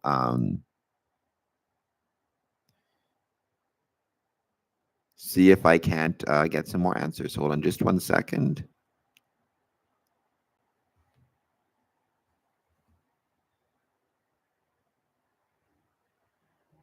We're going to keep playing this.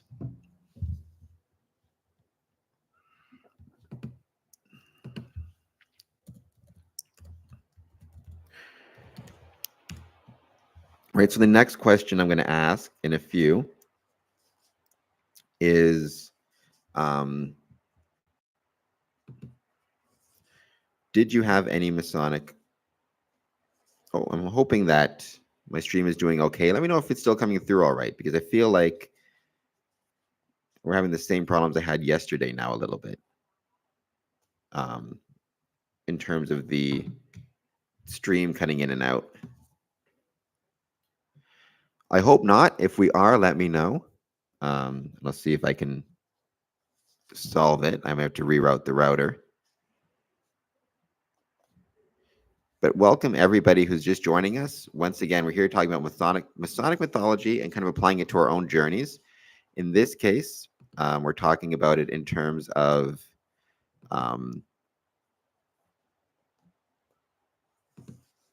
the hero's journey, which was something that Peter Kuzmov wrote for us it was called Young Idea. He wrote that for us in our Medium article, which I'm hoping you will check out. But thank you. If you're just joining us, please hit the like button and subscribe button. It would be great to have you join us, jump in the chat, answer the Masonic poll question. Did you have a Masonic call to action? Yes or no? And if you did, what was that call for action?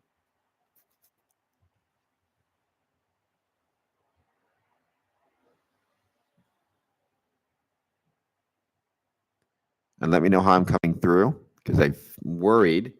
Yesterday, we had some issues with the stream. I thought I got it fixed, but it seems like it might be the same issues.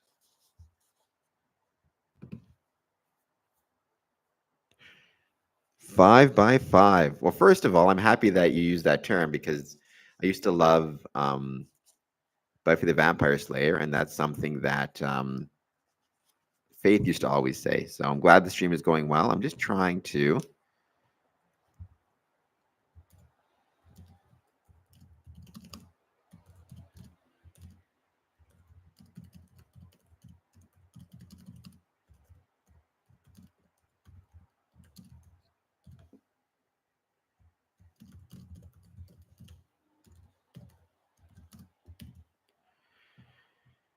just shared this. All right. See if he comes back on. All right. So I'm going to end this poll question here. End poll. And switch it with this poll question, which is, have you experienced Masonic tests? And again, you can answer what it is if you want to.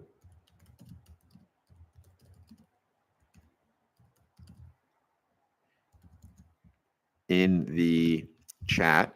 But again, this idea of a Masonic test would be this idea, for example, and one thing we hear all the time, work and family, come first. That is an example, I would say, of a Masonic test, is the ability to perform your Masonic duties and commitments while also, dealing with your family commitments. So I think that's as equally a valid concern. And that is a type of Masonic test. So I just put my vote in as yes. I'm hoping other people can vote as well. And again, if you're just joining us, hit the like button and subscribe button. The more people we have liking and subscribing, the better off the chat is, and the more likely we are people will be able to check it out.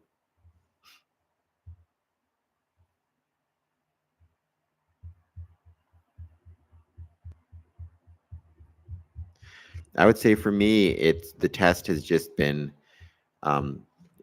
trying to work with people I don't necessarily enjoy working with, right? And I think that's a kind of a test in of itself. In a job or in your family, it's a situation where you're kind of stuck because it's your job, it's your family, so you kind of have to deal with them. With Freemasonry, it's quote unquote, even though I hate this term, a volunteer organization. I'm going to stop sharing for a second. And so because it's a volunteer organization, it can be harder to necessarily want to deal with people in the lodge. Some people take the quote unquote apron charge and they just leave a lodge. I've never believed in that, but I do believe it's important to try to work with everybody. But people have different ideas about what's good for Freemasonry, what's good for a lodge, and trying to sort out the test can be trying to find consensus when you're trying to lead Freemasonry in a certain direction. Have you experienced Masonic tests? 3 votes. 2 yes, 1 no. If you want to throw in the chat why you answered the way you answered, whether it was yes or no, that would be awesome and much appreciated. I'm going to wait to see if somebody joins because I do want to, again, advertise an event happening at the Masonic Temple shortly. But I'm going to wait to see if Martin jumps in the chat before I do that. Oh, 4 votes, 3 yes, 1 no for have you experienced Masonic tests. If you want to put in the chat what those tests were, that would be awesome and would be much appreciated.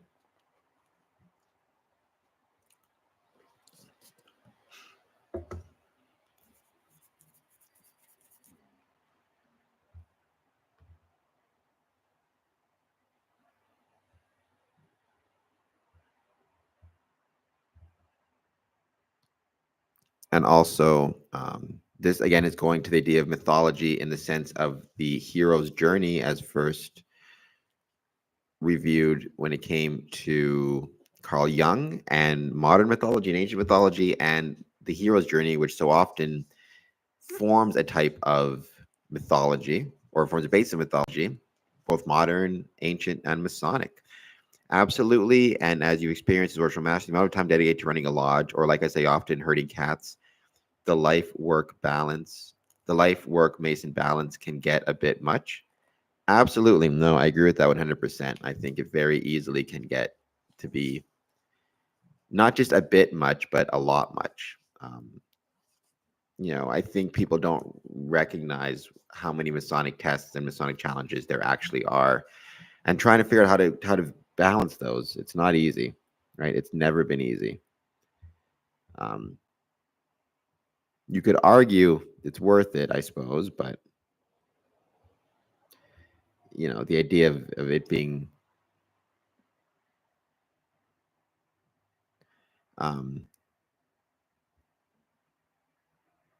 you kind of just keep it going. What I've always found in my experience is like the biggest thing is trying to keep in mind and focus on the positives, because it's very easy, I think, to get too focused on the negatives, and that clouds all the good things that can happen and are happening, whether it be in Freemasonry or in life in general, right? You got to focus on the good as well. There's an expression I always like, accept the good. Because I think life has a habit of you don't have a choice when it comes to the bad. You kind of are stuck. You have to kind of deal with the bad of life. But so many people, they shun the good. There was that expression in, I think it was Things We Lost in the Fire. I'm going to see if I can find it.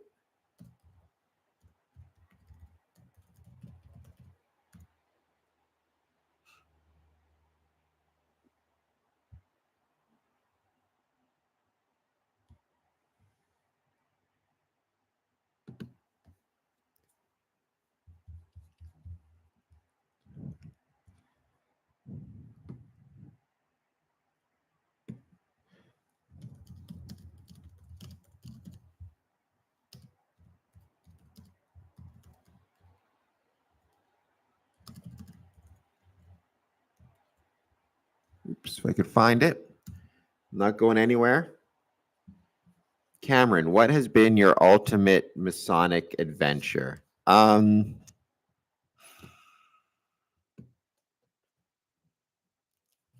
would say so far, I would say it's still ongoing. It would be the For the Next 100 Years project, which has included the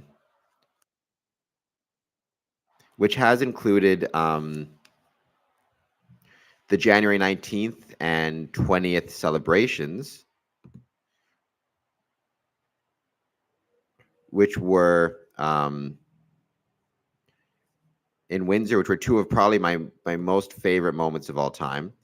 Absolutely incredible, as well as a lot of challenges. And we're still going through some challenges with that and working with government agencies when it comes to getting grant money and all the paperwork, and just so much paperwork and meetings and then another meeting. And it's been an adventure both in the best sense of the word and the worst sense of the word. And certainly there's been a ton of challenges that go along with it, as well as a ton of really great moments. And you kind of just got to work on both. And if you want to, I think if you want to do anything well and you want to care about anything, then a big part of that means you're going to have to face some challenges. And you're going to have to face some tests. And you're going to have to face some adventures. And in part of that adventure, there's going to be positives and negatives that go with it. But I would say my For the Next 100 Years project, which I've written and posted about extensively, and all the work that has gone into the building. And that is an ongoing test, an ongoing adventure.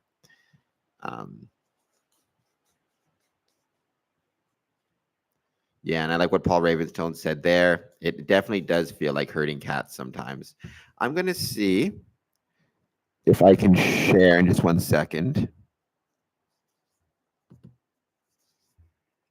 Cameron, what are some of your happiest memories of being a Mason? So definitely January 19th and 20th, which were 2 event days I had here at the Masonic Temple in Windsor. I worked incredibly hard on them for years, and to have made it as far as we made it was incredible, and a lot of work, and no guarantee that it was going to be as successful as it was. And those were 2 really, really special days. So January 19th and 20th, 2025, as well as getting my 3rd degree, because my dad was there for it. He came from Winnipeg to Windsor. So his being present during my 3rd degree was really special, as was the whole night. And becoming master for the first time in 2015. So I'd say each of those are some of my happiest memories of being a Freemason. Any other Masons watching this? Paul Ravenstone, Peter, if you want to mention that you're interested, by all means, jump in there. What was your happiest memory of being a Mason? I mentioned the idea of accepting the good. Let me see if I can share this. This thing here. It's a good lesson.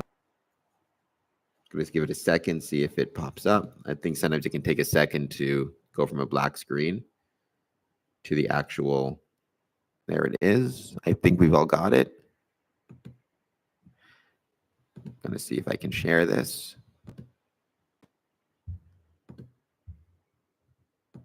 One day at a time. Oops. That was a little bit too loud, though. Let's see if I can lower this. Try this one more time. One day at a time.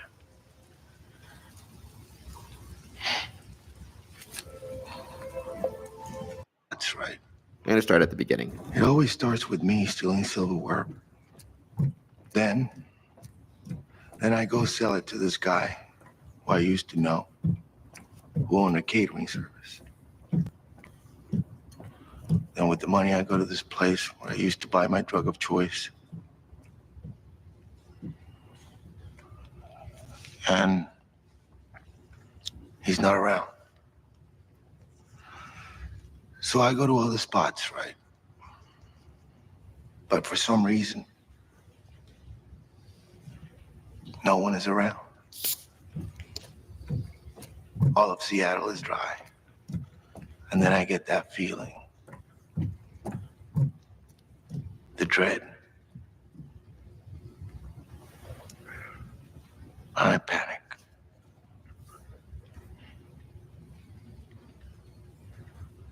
And I start running. And it's raining. And it gets dark. And then I'm in my old apartment. And I'm thrashing right through it. Looking for something I might have stashed away. And I think I'm having a seizure. And then I find a balloon hidden in my suitcase.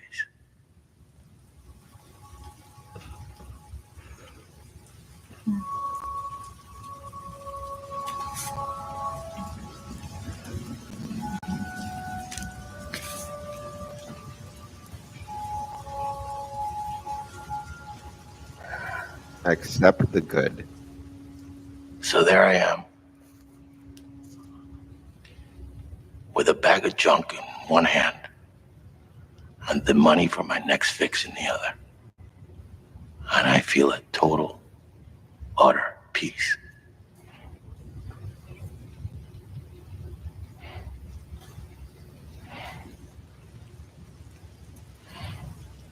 I wake up.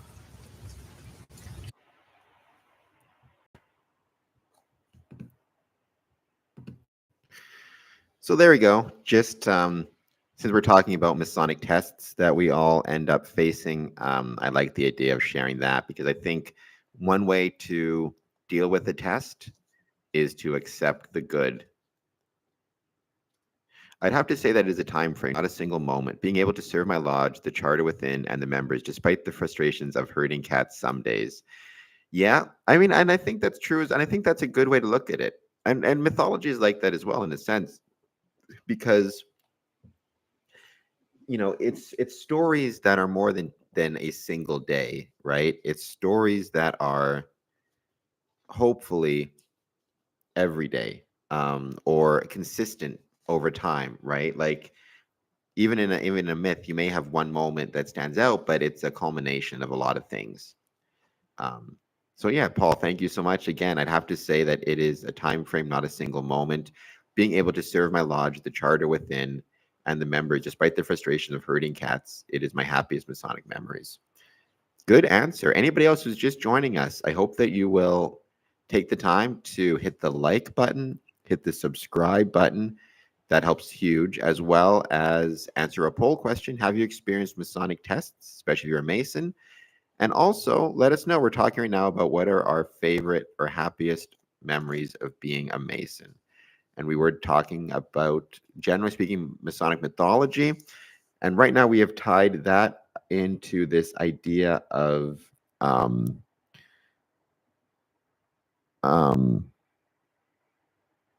the hero's journey of Freemasonry, and how most myths, and this also counts the initiatic experience of Freemasonry, combine and expand when we're talking about Freemasonry.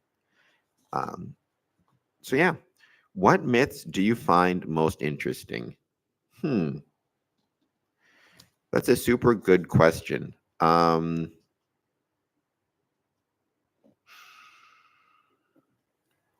I don't know. You'd have to.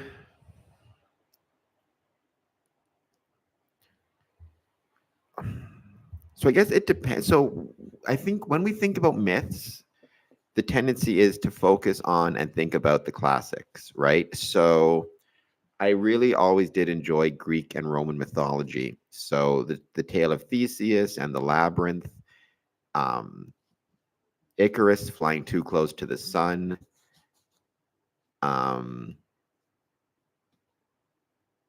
the founding of Rome. If you want to count the Trojan War as a myth, the Iliad, the Odyssey, I really enjoy all of those for different reasons, and I've always thought that they are really special. But then, I mean, how modern do you want to count myths and archetypes? Because Don Quixote, which most people don't think of as a myth, they just call it fiction, but I think of it as a myth.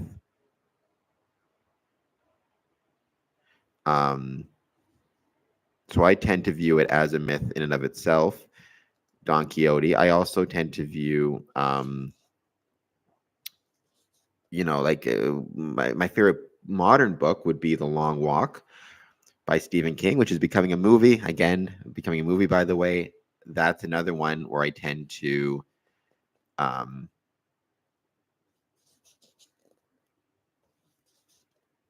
I think that I view that as kind of a myth, a modern retelling of ancient myths in The Long Walk. But I would say certainly Rome and Greece. I'd say probably the Trojan War. I mean, this is a cool story.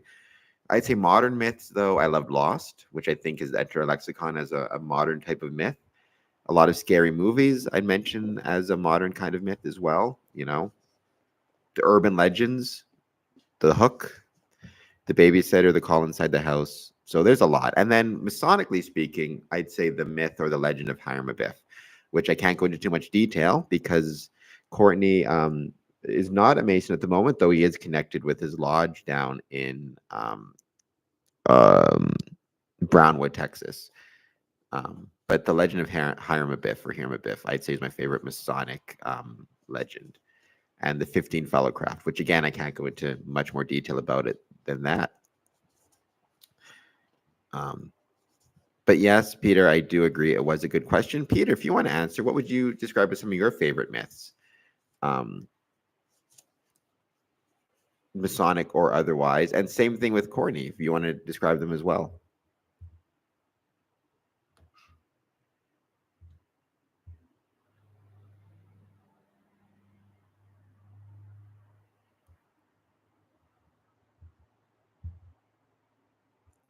And welcome everybody. If you're just joining us, we've had some new people jump in, it looks like. I hope you'll hit the like button, hit the subscribe button. Likes and subscriptions help other people find this chat. Answer a poll question. Have you experienced Masonic tests? And if you have, let me know what they might have been. If you're comfortable, I really did appreciate the answer from Paul regarding work-life balance, being a master, trying to herd cats, basically herd masons, all that type of stuff. Thank you for everybody who's been tuning in so far. It's been great to see the turnout. And yeah, I'm invited some more people to jump on and talk for a few minutes about Freemasonry.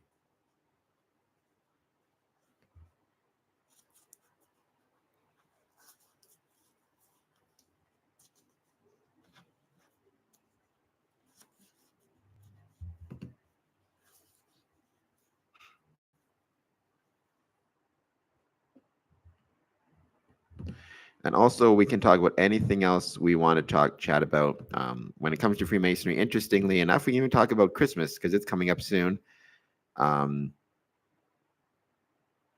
coming up in I don't know how long.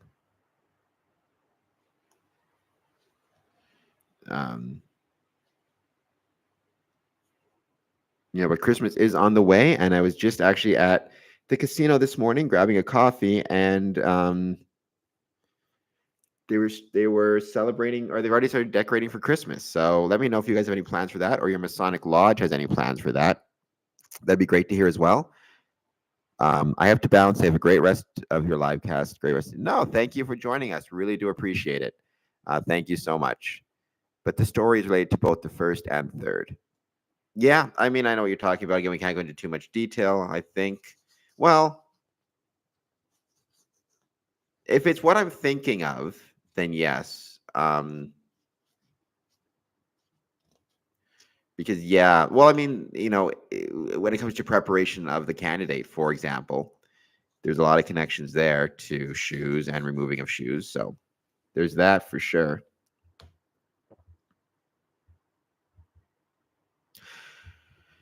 I'm going to switch this poll question.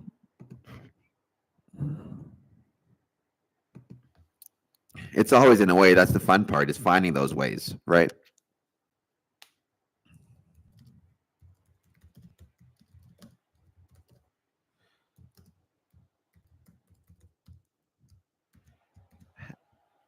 Give me 1 second. Let's do another poll question. Have you experienced any Masonic victories?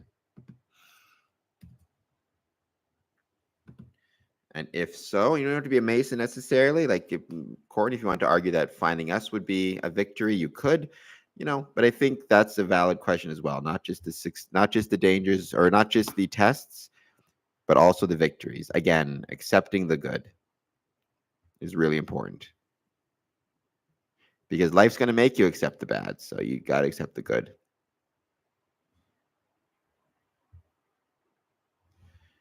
And I had a great day yesterday. I hung out with my friend Nicholas, and we also, amongst other things, we had a lot of fun with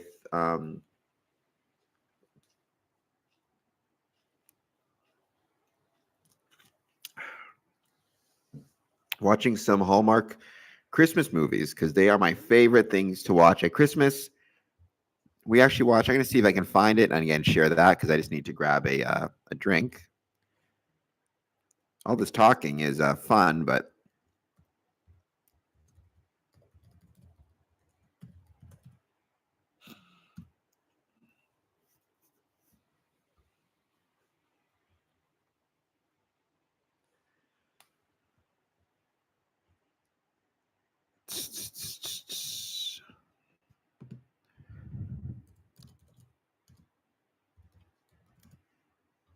it was on the 12th date of Christmas.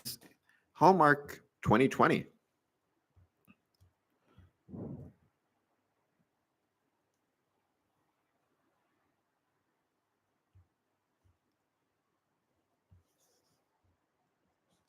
Let's see. I'm just trying to find it here.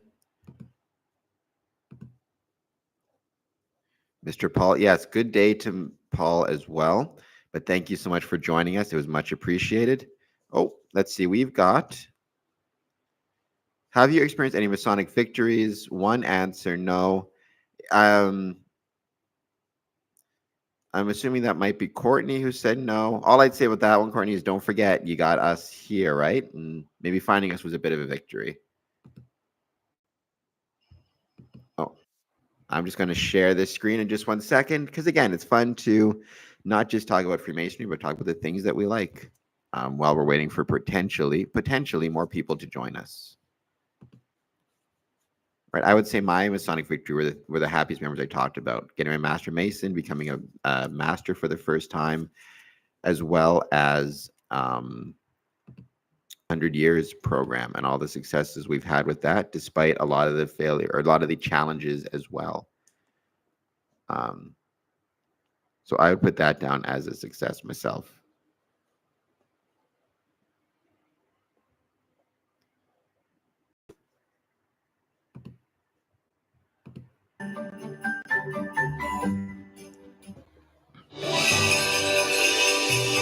To create the perfect Christmas scavenger hunt, I thought the app could have a fun Christmas tree design. I work better alone. I work better when I collaborate. these two will need to get a clue. 12 of them.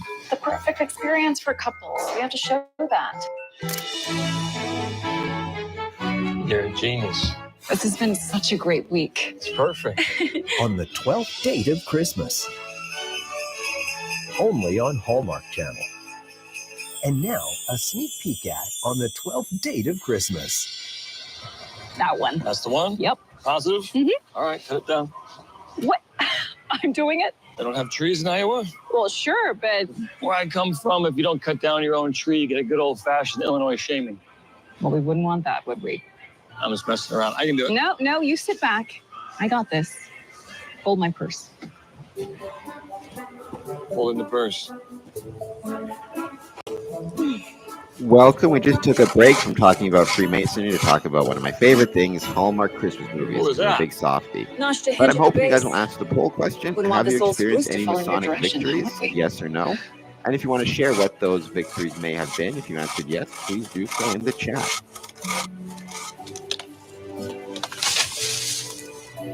Wow. And also let me know how the stream is doing. I think it's Very doing nice, pretty Simon. well. It seems to be going okay. All right. In terms of, I just mean technically speaking, how it's going.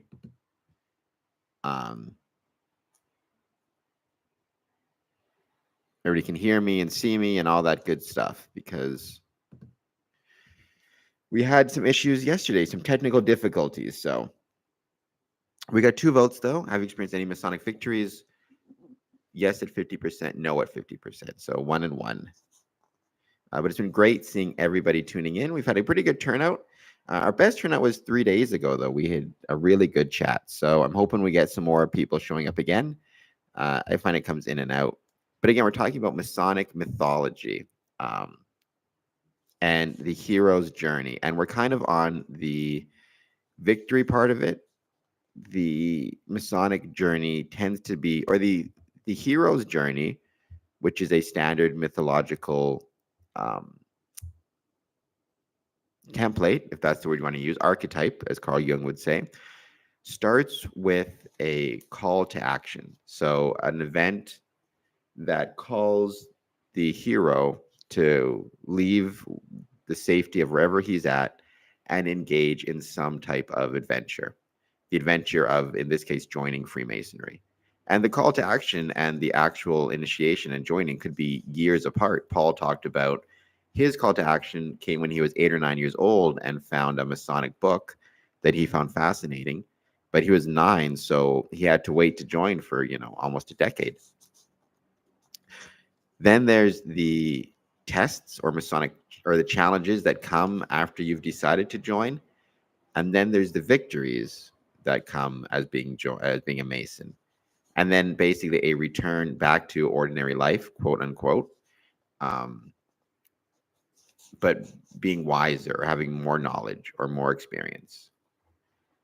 So it's been fun. And we also have my good friend Nicholas here to talk about paranormal research, which has always been his kind of that kind of is, for lack of a better term, his hero's journey, right? He's a paranormal researcher, so he had a call to action to study these things, and how he's chose to study them, and where he chose to study them, and all that type of stuff. That's his call to action, if that makes any sense at all. But thank you guys so much for tuning in. We're here talking about our Masonic hero's journey.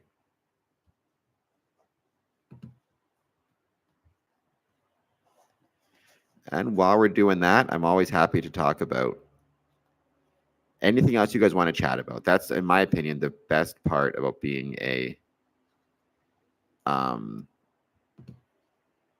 Freemason, is these chats and the chance to meet people and talk about all sorts of things. Okay, so that's a Masonic victory right there. Being privileged to go and break bread with your Mason's brother here in my hometown, the greatest Masonic experience for me. Yeah, so I think that right there is a perfect example of what we're talking about as being a Masonic victory, and something worth celebrating.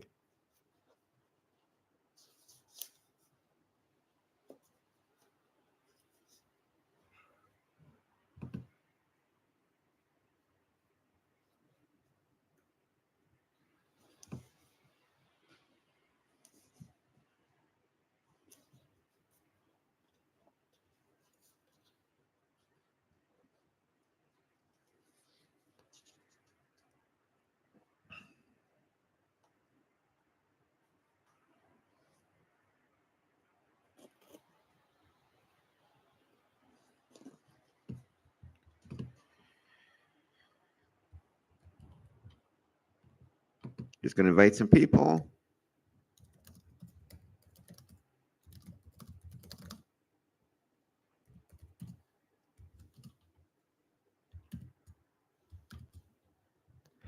Give me 1 second. I haven't gone anywhere. I'm just going to be inviting some people to join us in just 1 second. Oops. Keep trying to do it, I should say.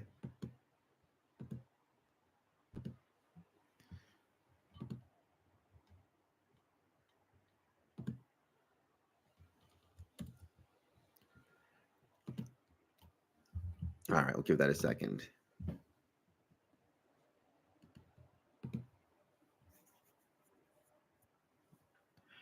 And obviously, as I always say, hit the like button and subscribe button. The more people we get liking and subscribing, the better off we will be.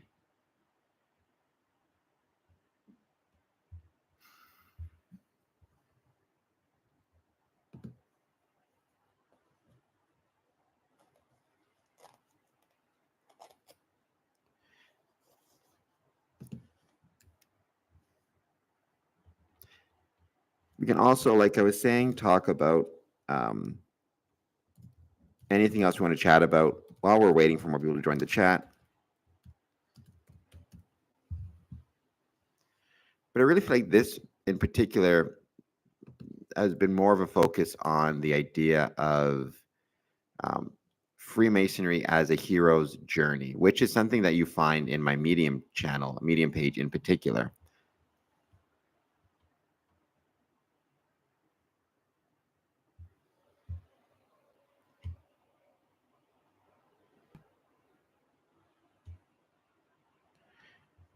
I also, let's see though, while we're waiting for some more people to potentially join the chat, we still got a bit of time.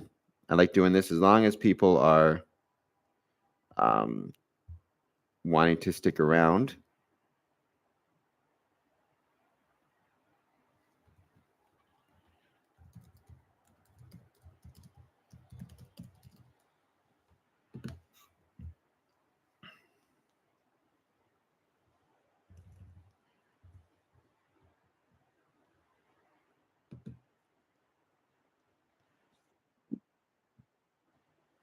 I'm going to, I think that's New York there. I'm going to share this. Every Christmas has a story, my favorite Hallmark movie. Every Christmas tree has a story. I'm going to look that up in just 1 second. I'm just going to share this one first because this is another one of my favorites. But then I'm going to check that one out as well. Give me 2 minutes. Every Christmas tree has a story. So we can grab. He's got his heart set on a piece of property in your hometown of Deerfield. It would be ideal if you could close this before the end of the year. Merry Christmas. My eyes deceive me? Is this an optical illusion? Good to see you, Dustin. I don't think that's fully truthful. Come on, it's been years since. Does Dustin still do the Christmas scavenger hunt? Yeah, he's the reigning champion. Oh, that's right. You guys were in love, I remember. Dad. You went away to college and you left him. He broke my heart. The hunt starts tomorrow morning, 8 a.m. sharp. All right, let's pick some teams. Dustin Cooper, who is going to be your partner? You've got to be kidding me. Is it just me, or is this stage ever? I've been Waiting roped to see into if the this goes scavenger through. hunt. I know with that it can take a Dustin, second of all to. people. That's right. That's how you guys first got together in on. high school. He thinks that we're going to be working together to restore the museum. There Just we let go. me know when you seal the deal. The sale, it just feels different. Ready, set, go. What I do doesn't normally affect the people that I know. I need you to bring your A game today, okay? Someone's got to take this team across the finish line. The hunt. So much problem solving and searching and finding. It's very enlightening, isn't it? I know that you think that I broke my promise about going off to college together like we planned.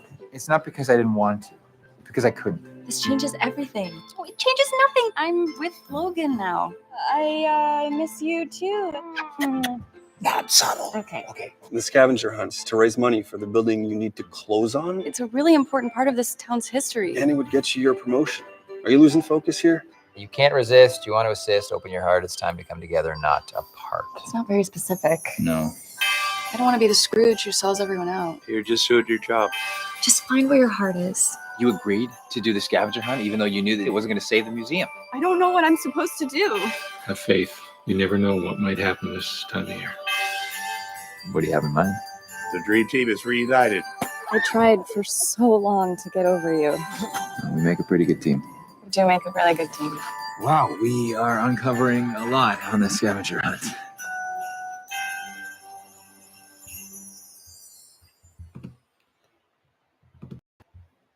I'm just very fond of that movie. I think it's one of the better Hallmark Christmas movies. So, all right, every Christmas tree has a story. I'm looking that up.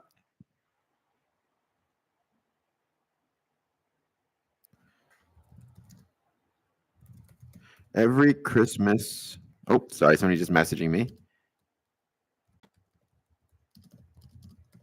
Every Christmas tree has a story. Or is it every Christmas has a story?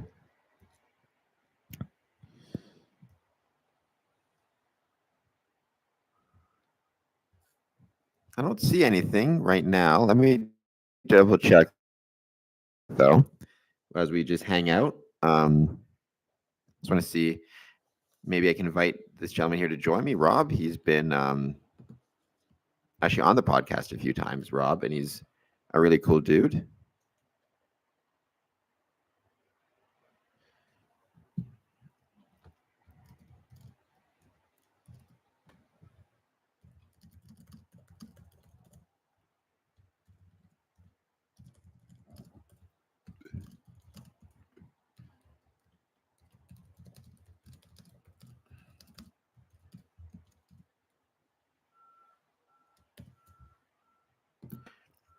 All right, going to see if he wants to join. Good friend Rob. I'm going to do this on the Google.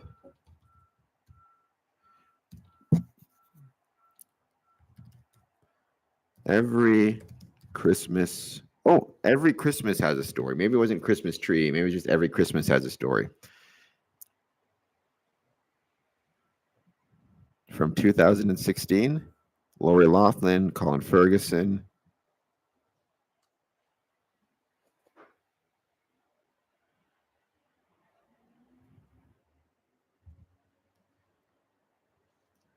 A TV personality's image takes a hit when she admits on air that she hates Christmas.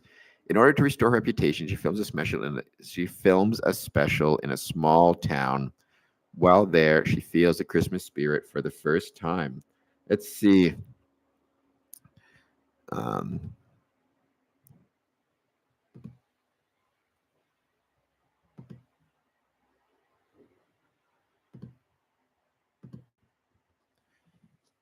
There it is. Every Christmas has a story.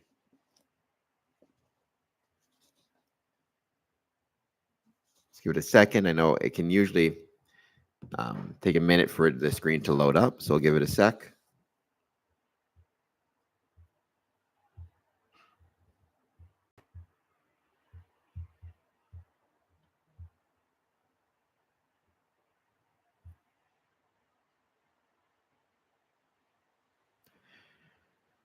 A TV personality's image takes a hit when she admits on air. So there you go. So I'm going to check that out for sure. Thank you so much, Courtney, for sharing that. If you're just joining us, by the way, hope you'll answer the poll question. Have you experienced any Masonic victories? And if you have and you want to share what they were, let me know.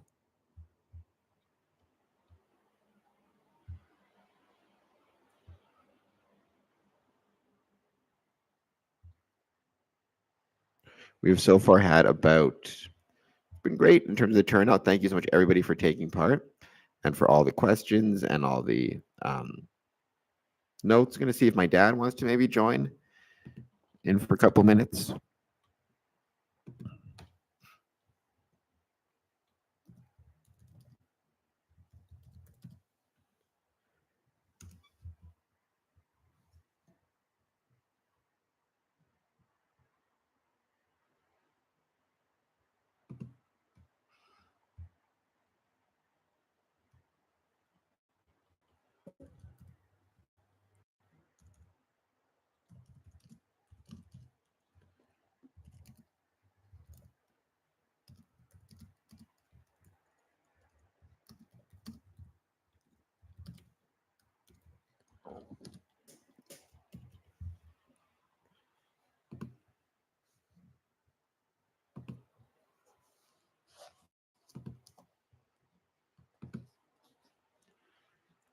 All right, so I'm going to check out Every Christmas Tree Has a Story. In the meantime, I'm going to stop sharing this screen. Once again, we're here chatting about Freemasonry and anything else that we kind of want to chat for fun.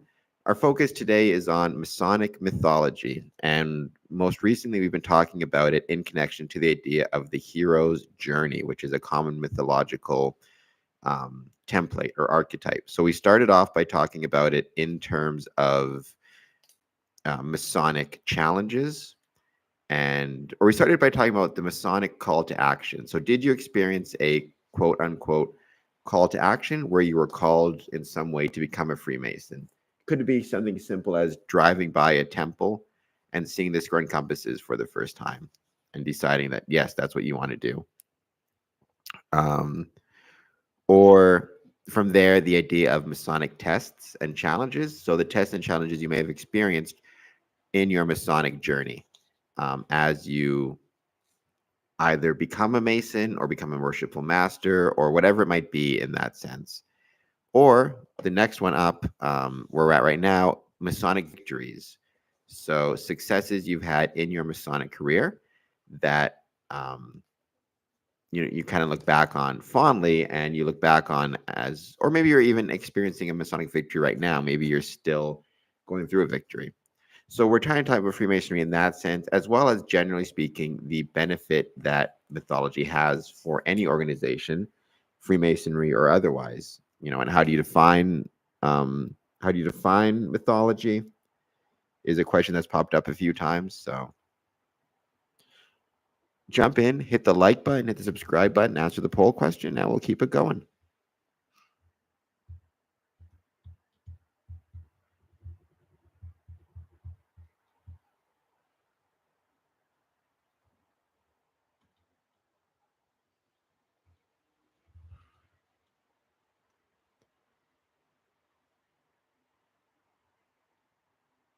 I'm just going to wait a few more minutes. See who else joins in and jumps into the chat. I mean, we can keep this going for a while. It's been a great turnout so far. So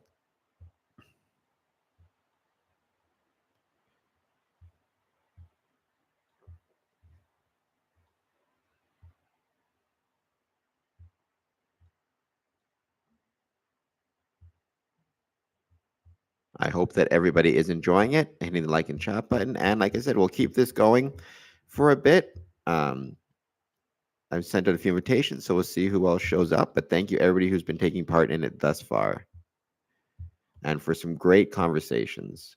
And thank you, Nicholas, for being here earlier today, and also for taking part. That was much, much appreciated. And as we're kind of getting closer and closer to Christmas, let me know if you guys have any plans for Christmas, even in your Masonic Lodge. That'd be great to know as well.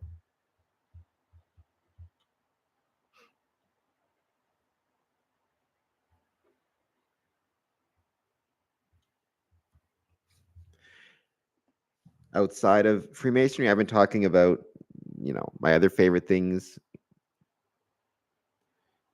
It's interesting, yesterday I talked about, or not yesterday, November 11th, during Remembrance Day, I talked about not just my Masonic experiences as it relates to Remembrance Day, but also my experiences with the War Amputations of Canada, being a child amputee myself, and how appreciative I was for all of their work. So that was something special as well.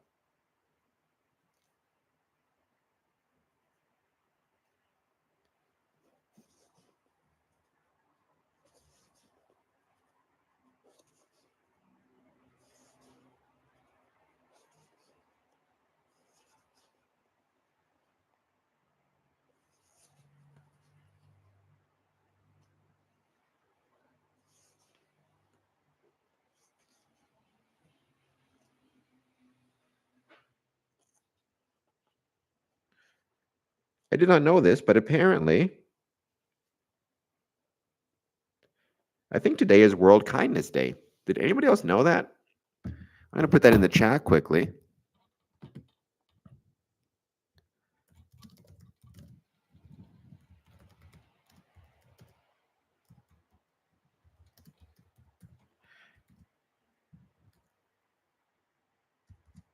Let me know if I'm going to Google search this stuff because now I'm really curious. This is why I like social media so much. Hold on just one sec.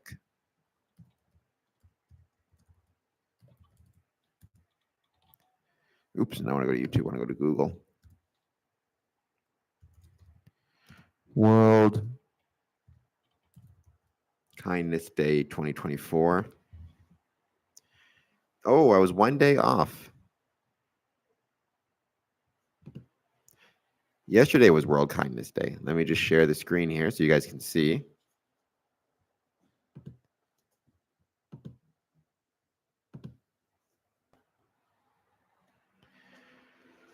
World Kindness Day, Wednesday, November 13th, 2024. World Kindness Day will be celebrated around the world November 13th, 2024. First introduced in 1998 by the World Kindness Movement. World Kindness Day offers an opportunity to highlight good deeds in community and common thread of kindness. There you go.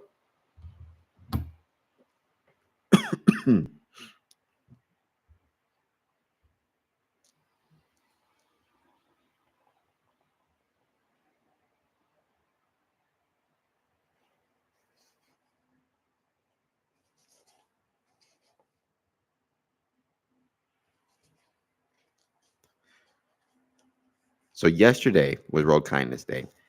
I don't know. I wonder if there are even any hashtags or if anything was on Twitter about it. I did not see, or on X or whatever it's called. I didn't see anything. But now I'm genuinely kind of curious. Well,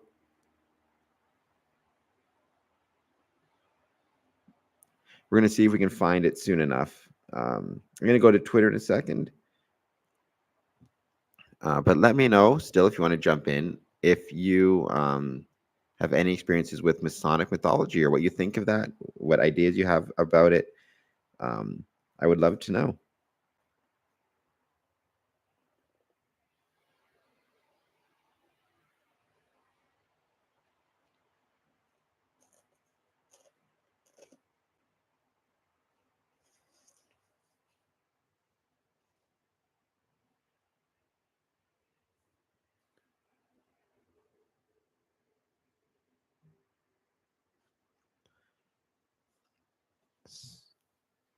Let's see if I can find.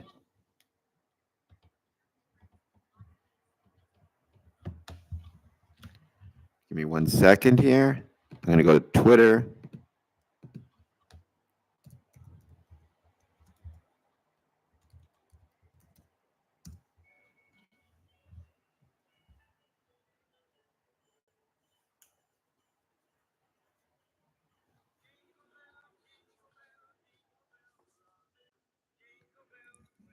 Oh, and I think this takes place in Chicago too.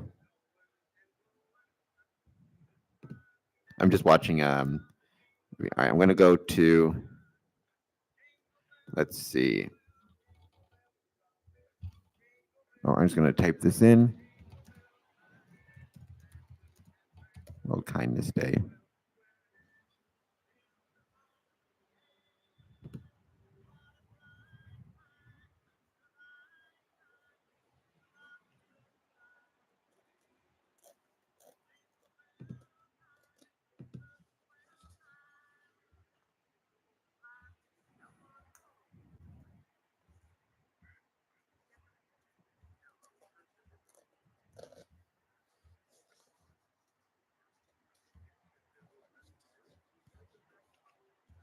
So some really cool stuff on Twitter about, or on X.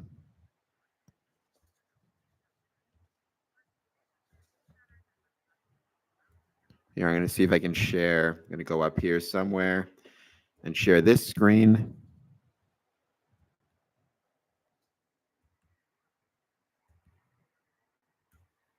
I like that. I like that one there. I'm going to share this one in just 1 second. People love cats, so maybe we'll get some people jumping on here as well.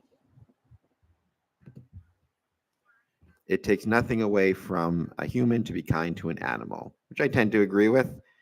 Hashtag World Kindness Day. Or is that hashtag visible there?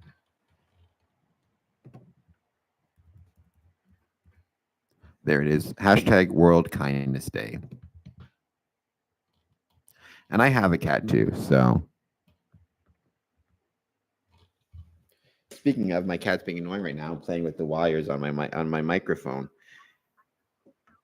Cats are like that sometimes. Cats have a certain energy to them.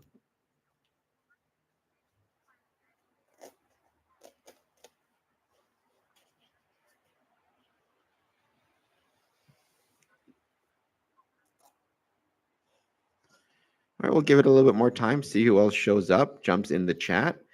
We were talking about Masonic mythology. I'm hoping to keep talking about that, but that doesn't mean I can't talk about other things as well, including just discovering that yesterday was World Kindness Day.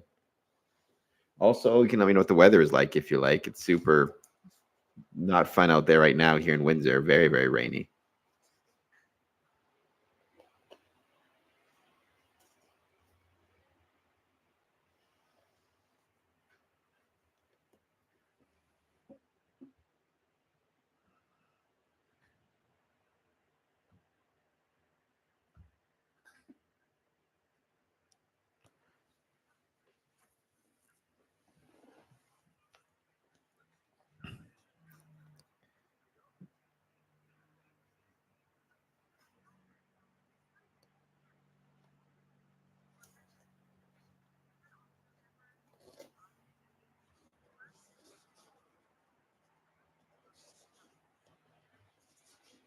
Welcome if you're just joining us for the Square and Compass live stream. Today we're talking about Masonic mythology, but as with everything, we kind of talk about lots of different stuff. I discovered yesterday was World Kindness Day, and I love cats, so I found this photo on X.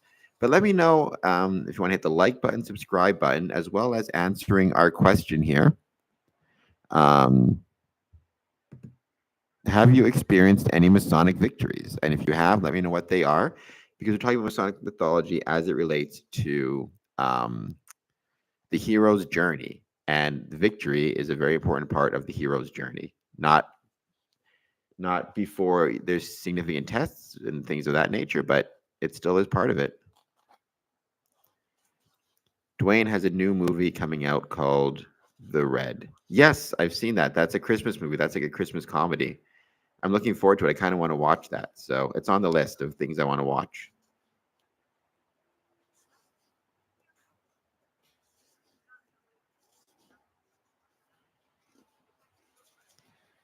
It's on my list for sure, though.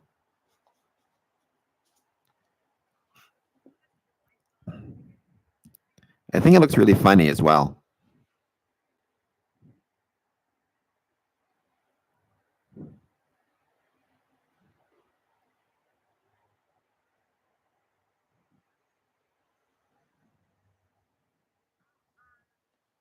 I do really like also something I just read a second ago. We can talk about that by Jeff Bezos. So it's super interesting, but we can talk about that as well. We're just going to wait, see who else shows up. We've had a great turnout. We had about 30 people, I think, in the stream from the start to the end. So that's gone really, really well.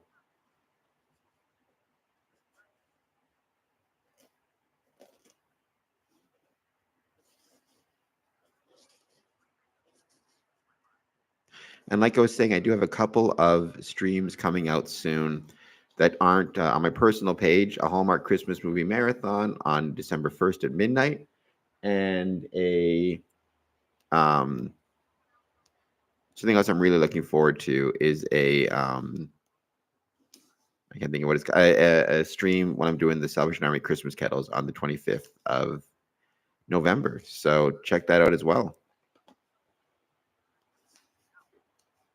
And hit the like and subscribe button and all that good stuff.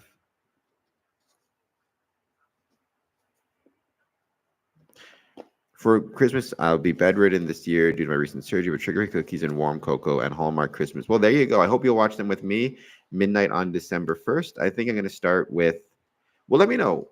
So I'm going to say, I mean, is there any one movie you'd want me to watch in particular? I was thinking Jingle Bell Bride. I like that one a lot. So we'll see.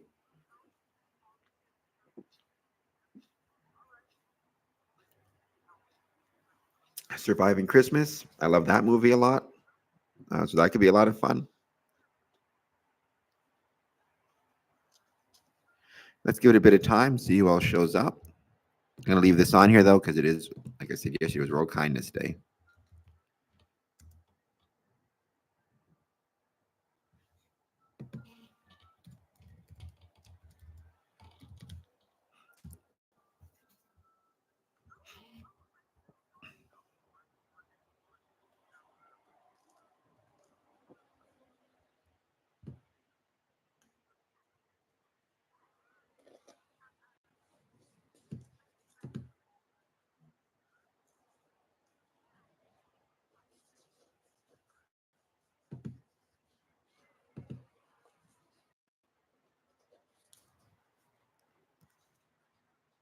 And yeah, just make sure you are having those sugar-free cookies. That's the most important thing.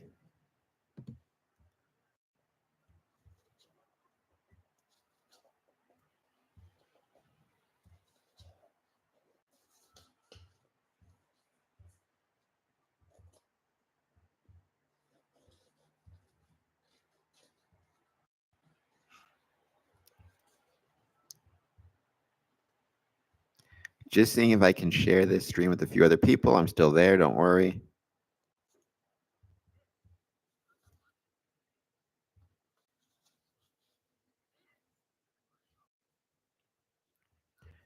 Let's see. Maybe I'll just do it this way while we're waiting. And thank you, everybody who's still tuned in. We still got a couple people watching, and it's much appreciated. I am going to stop sharing. Oh, I see I'm sharing my Facebook.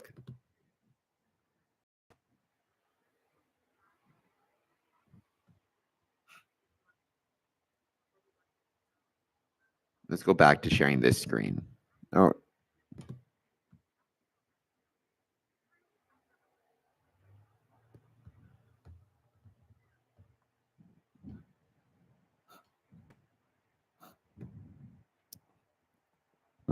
Oh, what is the theme of World Kindness Day? We're still talking about that.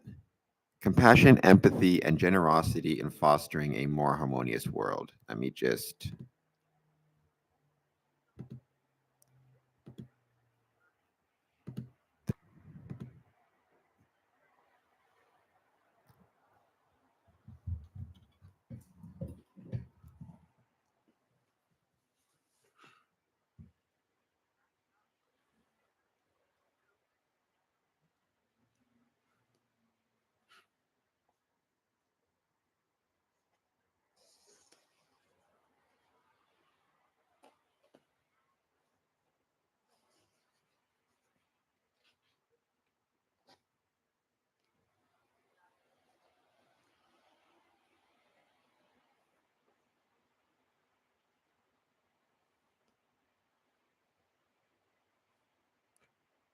Let me know, by the way, if you celebrated World Kindness Day. I didn't even celebrate it, but acknowledged it. If your lodge acknowledged it, if anything to that extent, I'd be really curious to know how many other people kind of were even aware that there was such a thing as World Kindness Day.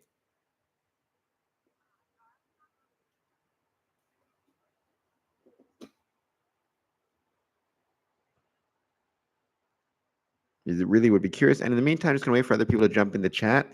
Answer the poll question. Have you experienced any Masonic victories, which is part of the hero's journey?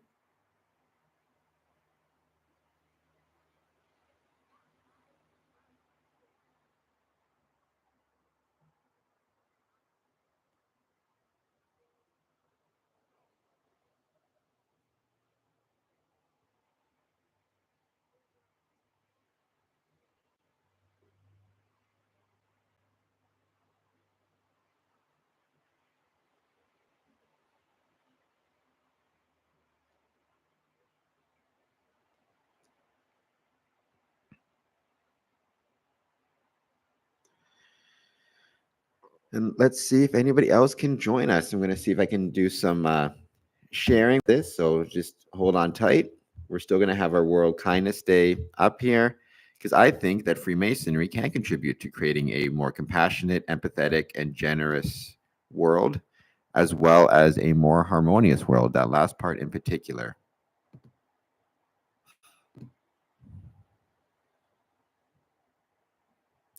So let's give it a few minutes, but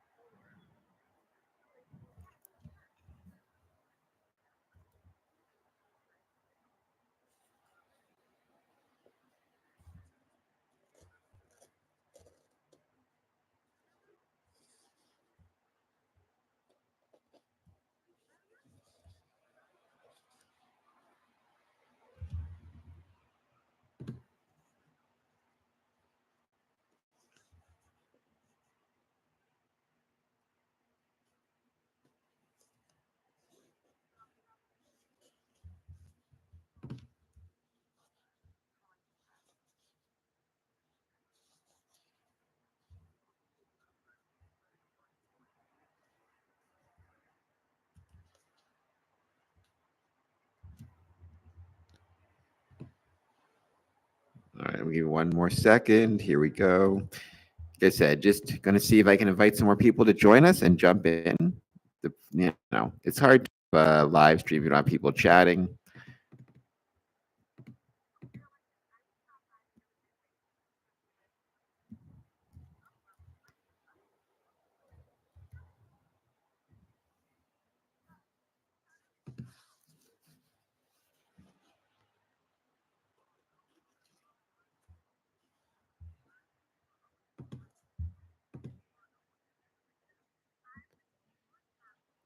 Still loving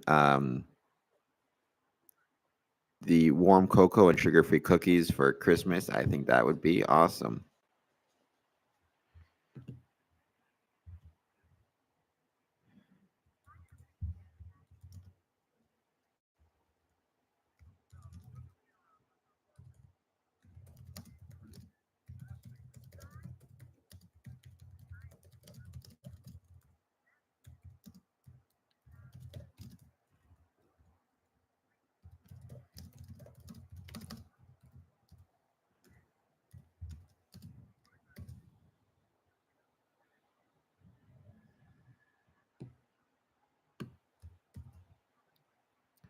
Let's see.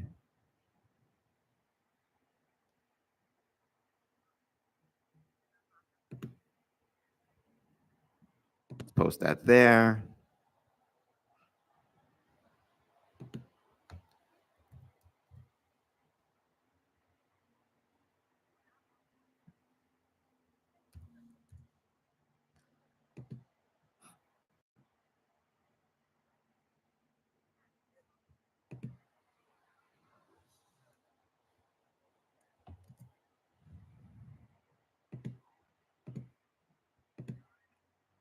All right. And you could argue in an interesting way that this topic here of being kindness is in itself kind of a hero's journey in Freemasonry, right?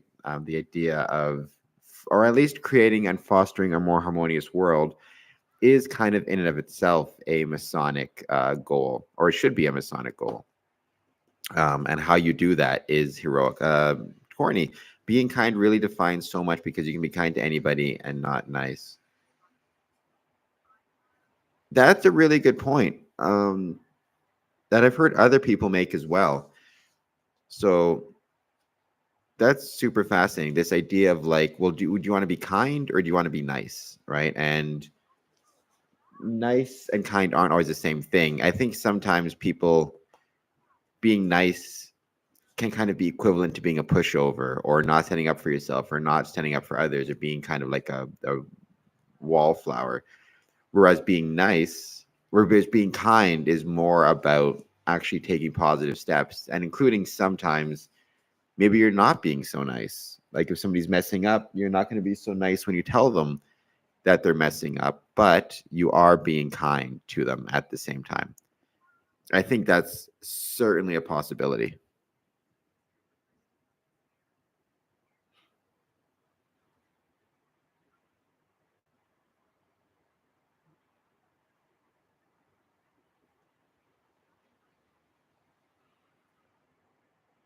Which I think is a very valid point, right? Kind versus nice. But that's something you see with a lot of different things that we've been talking about, right? Even in Freemasonry, it's like there's different types of being nice versus being kind, right? And then there's like, you can be, how am I trying to put it? Like you can be angry versus upset versus frustrated. Like, I think it's more about what you do with the emotion itself, however it is that you're feeling, as opposed to anything else. If that makes any sense. I'm going to stop sharing. Now I know what I got to post today at some point, all about World Kindness Day.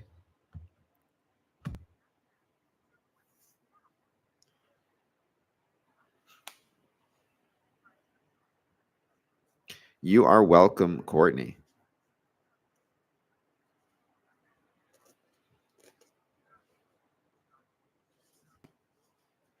I'm just going to wait. I'm curious to see who else might show up in the chat. So there's no rush. We'll just wait and see as the chat goes. And thank you to all the people who hang out so far.